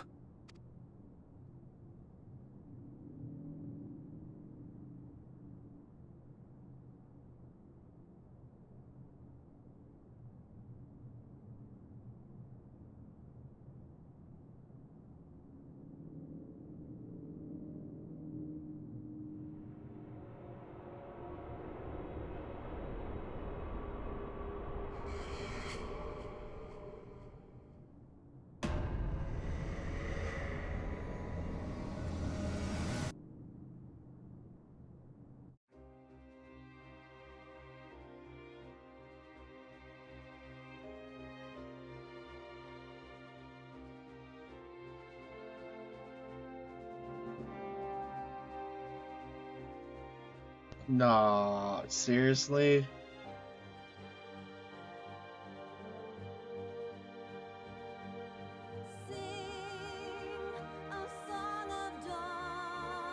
That's where it ends?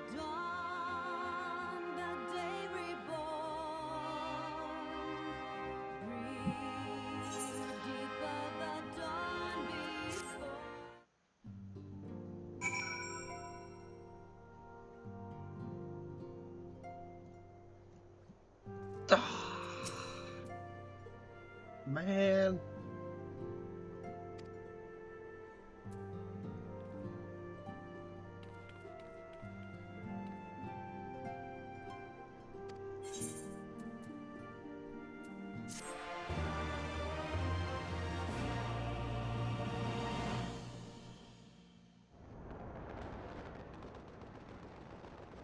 Oh, there's the true Xenos.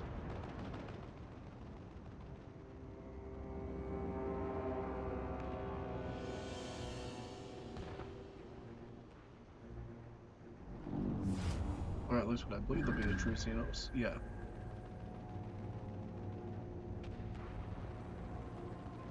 My enemy.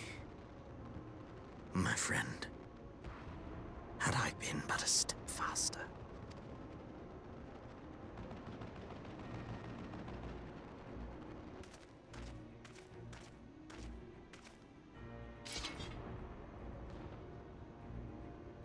Bloody savages!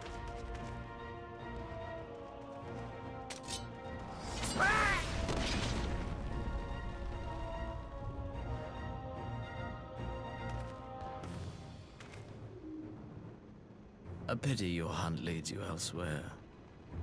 Not that I am surprised. May you find joy in it. Grow stronger, more savage, and savor every triumph. In the meantime, I will reclaim that which is rightfully mine.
Man, that's upsetting.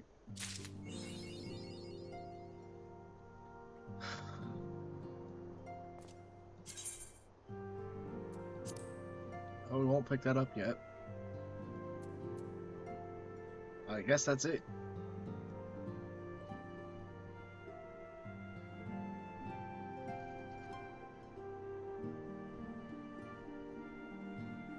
Well, thank you guys for watching. Hopefully it'll return within the next month, but in December, to continue on this story. Kind of upset I had to leave it here for an entire month about. But it is what it is. Alright. See you guys later.